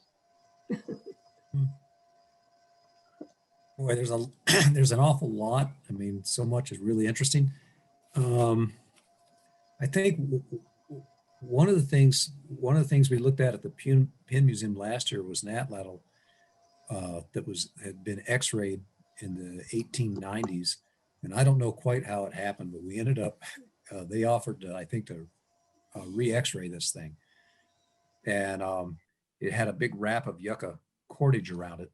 And the one that I was really struck was that there wasn't that much improvement from the 1890s X-ray to the one we did, but we could see a little bit clearer the objects that were underneath the wrappings. One appeared to be a dart point that had been completely ground down to the point where maybe just a couple of flake scars were left, and then also underneath were some beads, and the resolution on the X-ray was enough that we could see that they were these curved discoidal shell beads that were real typical. I guess from what I can tell is they were basket maker beads. So that was something that was really fascinating to do. One other thing that comes to mind is sometimes the entire kits were recovered and brought out in these collections, and there was a dart maker's kit that was in almost like a wooden. Looked like almost a little wooden boat, and it had some of those dart foreshaft blanks, dart foreshaft with a hafted stone point that had been used as a knife. There were pads. I can't remember. Let's see, there was a couple of little pahos, remnant prayer feathers that were in with this little dart maker's kit. So when you see a kit, it's really neat. You could see all of the tools that were used there. And it wasn't just just one tool. You could see how these things were used as a unit. And a third one would be, I think, well, maybe I'll answer 4. Just the variety of traps and snares that we're seeing. And these things just show incredible ingenuity and I think knowledge on how these things were deployed and the animals they were seeking to capture. And I don't know how exactly how these things were deployed, but there's these deadfall trap triggers. We've seen 2 nearly identical sets, and these things are so large that I just wonder if they're not part of a deer snare for a very large animal or some sort of a real large deadfall. So those collectively are really interesting. And then the other thing is the workmanship on these little bird skin blankets that they made. The blanket that brought Laurie and I together.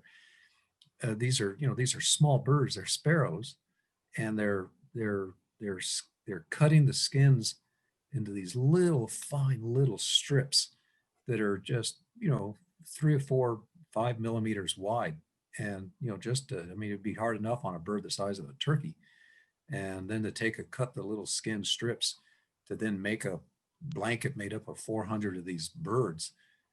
Just the skill and the precision and the fineness of some of the work that you see collectively it's remarkable. So those would be 3 or 4 of the real interesting things that I think that we've seen that they just blow your mind when you see this.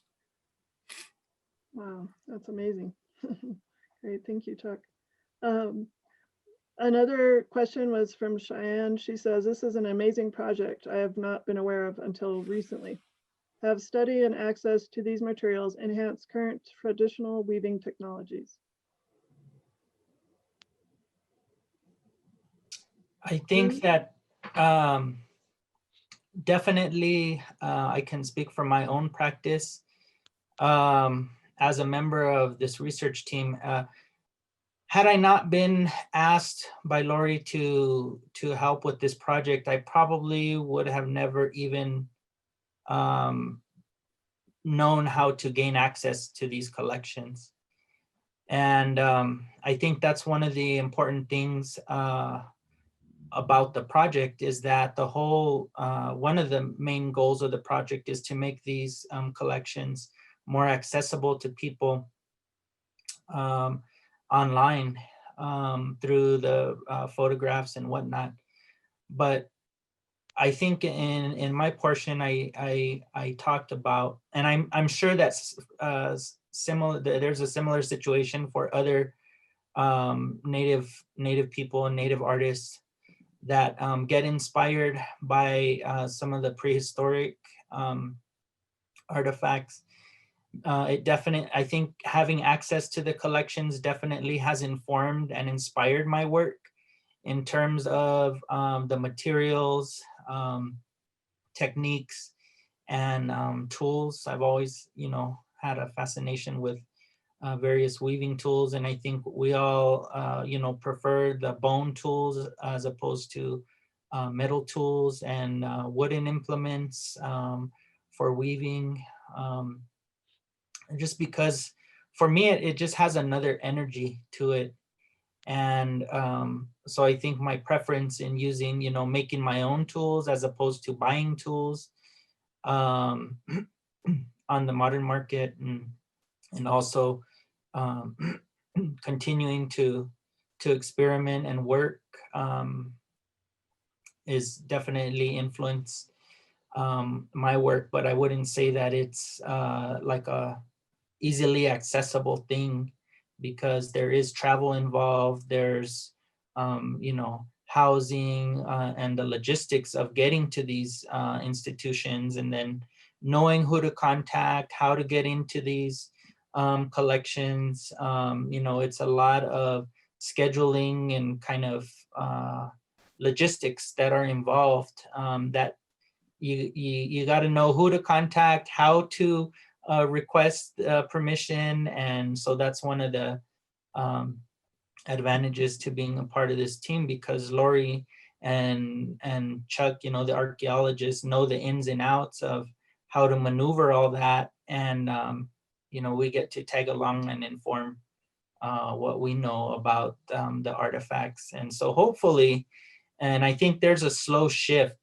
happening in archaeology, where there are more archaeologists out there that are involving and inviting more native people to participate in the research and inform the work. So that's what I would say about that. Excellent. Do anyone else want to respond to that one? There's a few more questions. One is, I appreciate the concept that weavers are at the service of communities. How do you think deeply entrenched colonial institutions like museums and archaeologists can depart from such practices? How is your work about access? For example, maybe also creating space and opportunities for Southern Indigenous weavers to also engage up north with communities. So did you want to address that, Laurie? Or? I didn't know if the last part of that question had to do with that trip we took to Oaxaca and the idea of bringing those weavers up. And I think it's a wonderful idea, but there's a lot of hurdles with the State Department in bringing Indigenous groups over the border to do projects like that. I mean, ideally it'd be wonderful to do, but at this point we don't really know how we could do that. But there is the program that took us down last year is a long-term program, and there will be more opportunities for other artists to go down there to work with Indigenous artists. So I just want to say that some of my own research, my wife is actually indigenous. She's a Nahua from Mexico. So my family and I travel to Mexico pretty much on a yearly basis. And in the last 5 years or so, we've been making it a point to go out and visit indigenous weaving communities throughout Mexico, in particular communities that have weaving traditions in danger of becoming extinct because there may be one weaver left in the village. So, you know, making it a point to go out and visit these villages and share ideas and kind of create an exchange. Sometimes it's a matter of, you know, finding the material because a certain yarn isn't available anymore, because in recent years, there's been a breakdown of the trade relationships between various communities. So communities that produced indigo dyed yarns, for example, are no longer dyeing yarns anymore because they don't have access to the indigo. And so that trickles down and becomes difficult. Now they don't have access to these indigo yarns or these cochineal dyed wool yarn communities. And so there have been a lot of initiatives and projects to revive some of that infrastructure, but I think just globalization has taken its toll on indigenous communities, and it's kind of magnified by 10 in Mexico as opposed to here in the US. It's just actually, you know, going down there and being in Mexico and experiencing that and talking with the artists on a one-to-one basis to have that exchange just kind of gives us a whole new understanding of the severity of the situation. I can imagine. So right now with COVID happening, many of the artists and their families depend on the income from tourism and trade. Access to the market is a big thing for indigenous artists in Mexico. And so definitely creating those opportunities for exchange are becoming more and more important. And the use of the internet for internet commerce is becoming more and more important for artists and communities. So many organizations and individuals have kind of been stepping in to help individuals that wouldn't normally have access to technology and access to these markets. You know, social media is becoming a more important aspect of that trade and commerce. And I think more of that will just continue, and you know, cutting out the middleman is becoming a big deal, and the idea of no regateo, so not bartering with the artists, is now a big movement in Mexico because you know, the prices, a lot of times the prices that the artists are asking are very minimal to begin with, but sometimes a lot of some tourists will kind of have the idea that bartering is a part of, you know, visiting Mexico. And so it's, you know, especially, you know, that's something that's not appropriate when visiting communities, indigenous communities that are practicing these ancient traditions. I mean, it's much more than just, you know, the finished product. We're supporting these infrastructures of ancient traditions that have been practiced and continued to be in practice since time immemorial, since prehistoric times. And how many places in the world can you go to gain access to that? So it's really a process of educating, talking to, you know, people and educating them. And, you know, more and more consumers are interested in learning more about that aspect of it. I think everyone means well, but you know, paying what an artist is asking for their work is the least we could do. And in many times, at least on our trip, we would often give even a little more. Sometimes, just a few extra cents to us makes a big difference. And of course, the artists themselves are always very appreciative. But the artist market here in the U.S. is a little different, especially in terms of indigenous art. But basically, we found that one of the things that we had in common was that, the loss of these traditions and these art forms is a very real part of, what we as indigenous communities have to deal with and figure out how, we're going to ensure that these traditions continue. I don't know if any of my indigenous colleagues want to add to that.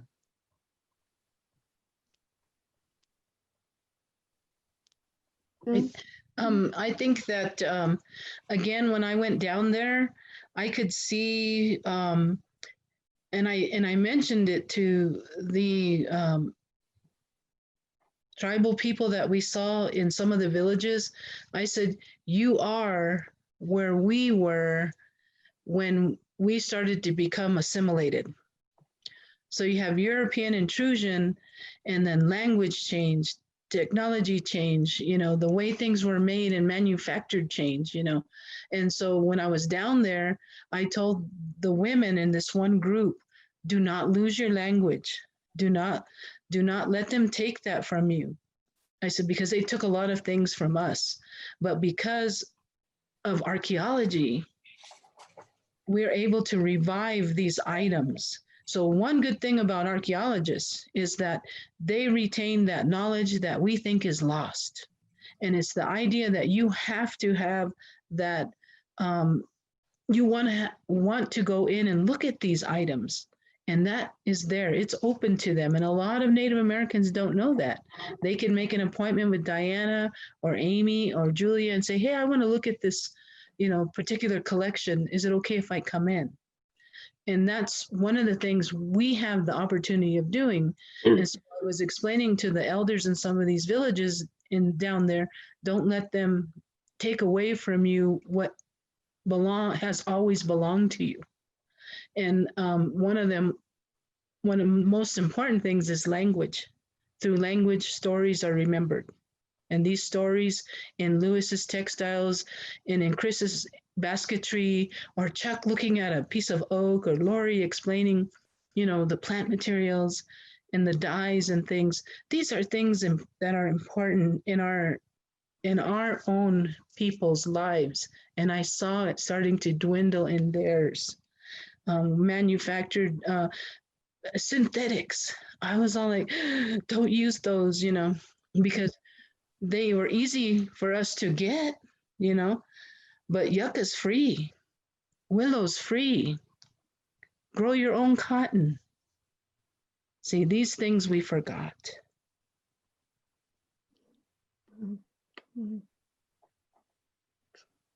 I'd like to add something. The museums where we are doing our work would be open to visits from Native artists or Native scholars. The big impediment, because they're so far from the Southwest, is the cost. Very expensive to travel. Like Louie was saying, you need hotels, you need airplane tickets. This project has been very expensive. And so I wanted to plug a program that's offered by the Arizona Archaeological and Historical Society Traditional Technologies Program. Louie and I are both on the committee for that. And there's two aspects. One is international travel, organizing groups of people to go down into Mexico to study traditional technologies. In alternate years, we're offering a trip to one group to go to museum collections anywhere in the United States.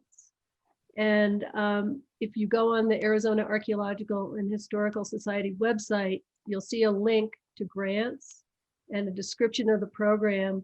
We already have this next one lined up that was supposed to happen this year. It was going to involve Navajo weavers going to Washington, D.C. to go look at collections at the Smithsonian. and some other museums. And we couldn't go because of COVID. But in 2 years, we'll be offering it to another group. If any of you can get together a group of scholars and decide on a project you want to do and what collections you'd like to visit, you can submit a proposal. And if your proposal is accepted, the program would pay all costs, all travel costs and per diem and everything for your group to go and study collections. So just a heads up that that program exists, and please look into it if you're interested in looking at collections, because the hindrance is not for Native artists getting in to look at collections, it's getting there and spending time in those expensive cities.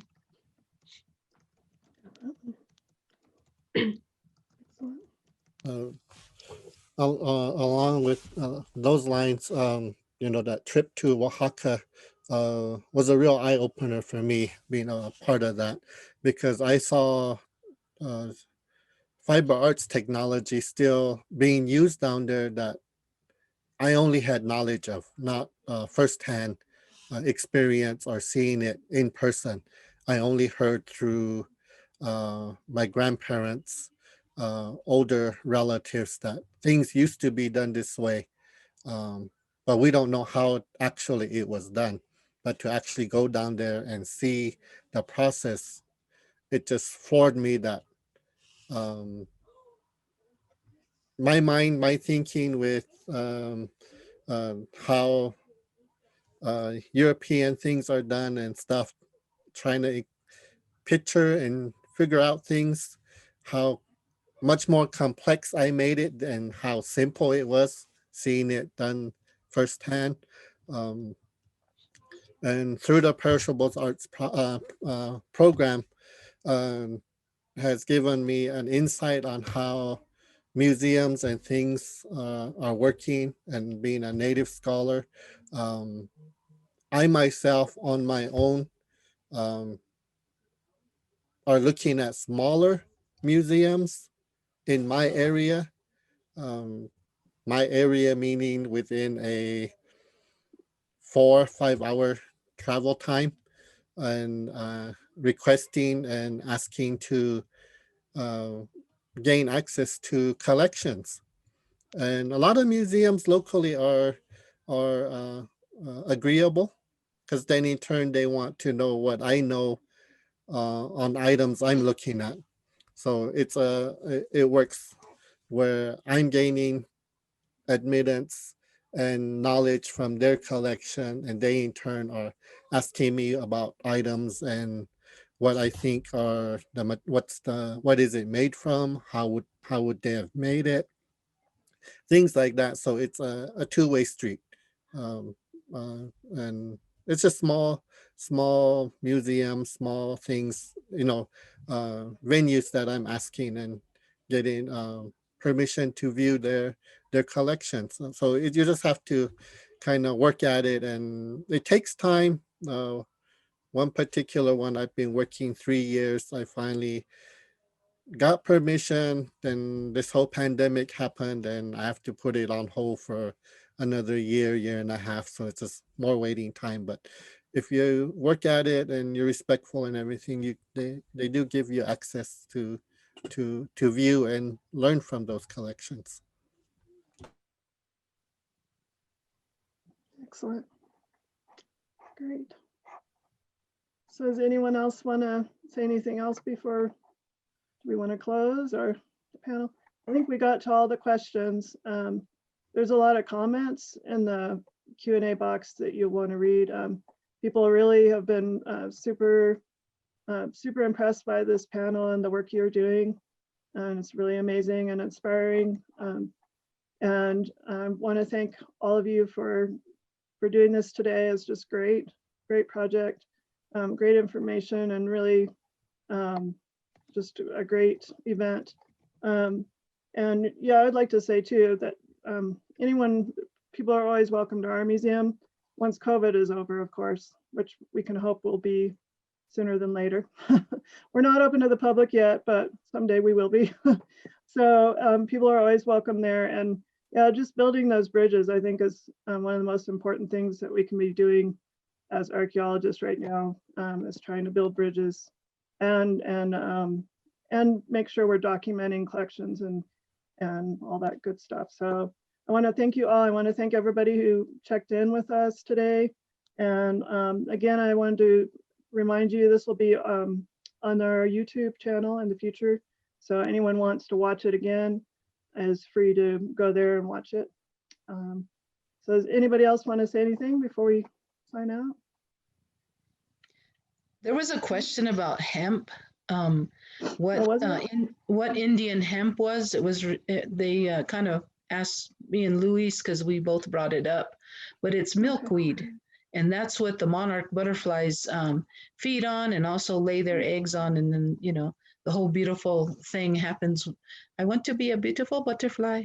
So it is a bark fiber, which means that like a yucca, that fiber is you have to go through this small layer of like a skin, but with bark you have to pulverize it, soak it, pulverize it, and then the string shows itself, and it's beautiful, it's pretty. But Louis, do you have anything else to add about that hemp fiber? And it was used for textile, by the way. So clothing that would be comfortable against your skin. Incredible. I'll just talk about one of the things I learned when I was harvesting Indian hemp was it was much easier to process if you picked the leaves that had frozen the previous season, because otherwise it has that milky sap. And if you pick it the next year, the sap is disintegrated. And sometimes you can just take that fiber like that and the bark will fall off and it'll have the beautiful fiber left behind. And it was a medicinal plant as well. My grandfather used to use it for psoriasis because of that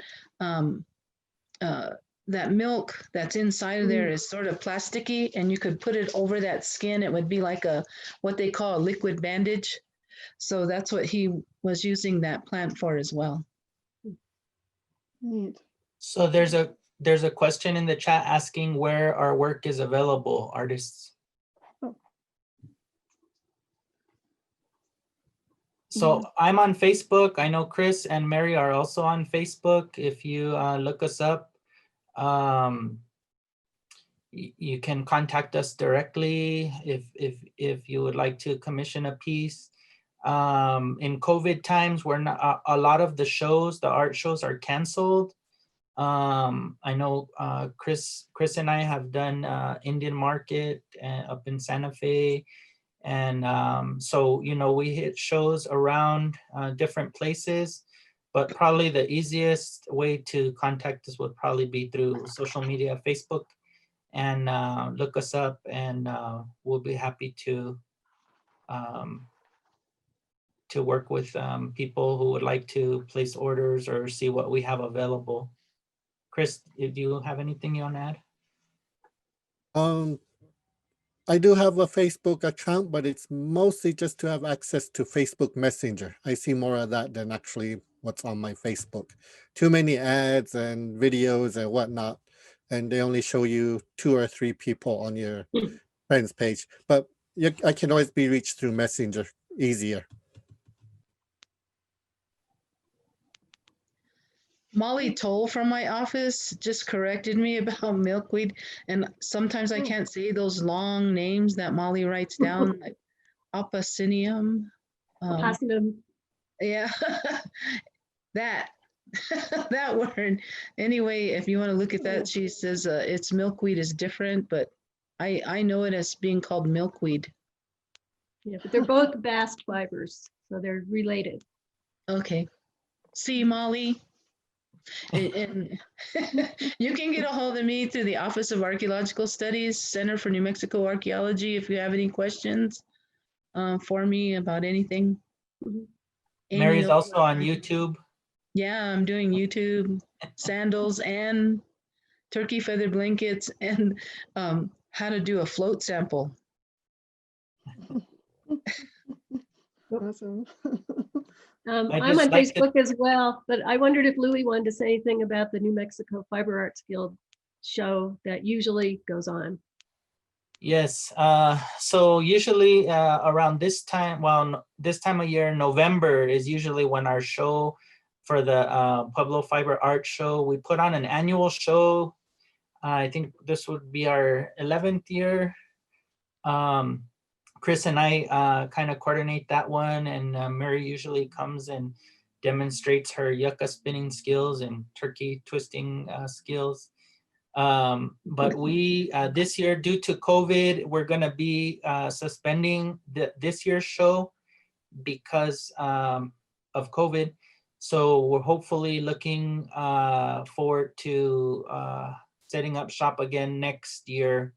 Around usually in the month of mid-November is when we do that show, and that takes place at the Indian Pueblo Cultural Center in Albuquerque. So you can look at the IPCC calendar next year, or get in touch with one of us via Facebook, and we usually put it out there through social media. And so if you want to support Native Fiber Arts, come out, check us out, and we always appreciate the support. I just want to add that this show that we do put on is strictly Pueblo fiber artists, basketry, featherwork, textiles, and it's the only show of its kind in the Southwest. Great. Well, let's hope by next year everything is more normal, or hopefully normal, right? And we can all get back to our lives. In the meantime, it was great to have something like this where we can all at least have some really good programming, and at least, still have some good interaction with the public and with each other despite the circumstances. So again, I want to say thank you to everyone. And does anyone else want to say anything? Let's continue to pray for this COVID and all the people that are affected by it. It hit close to home, so all your prayers helped. My little boy's good. I used Indian medicine on him because they sent him home with nothing. And that's that going back to that old technology and remembering what the old people would use to cure each other with. And prayer was a big part of that. So in the morning, ask, help us. We all need help. Keep us protected. The keepers of knowledge, Chuck, Laurie, Louie, Chris, Amy, Diana. These are the things that we need to pray for, all of us. Yeah. Okay. Thank you for the opportunity. The Museum of Indian Arts and Culture, the Office of Archaeological Studies, for this amazing opportunity to share our project with everyone.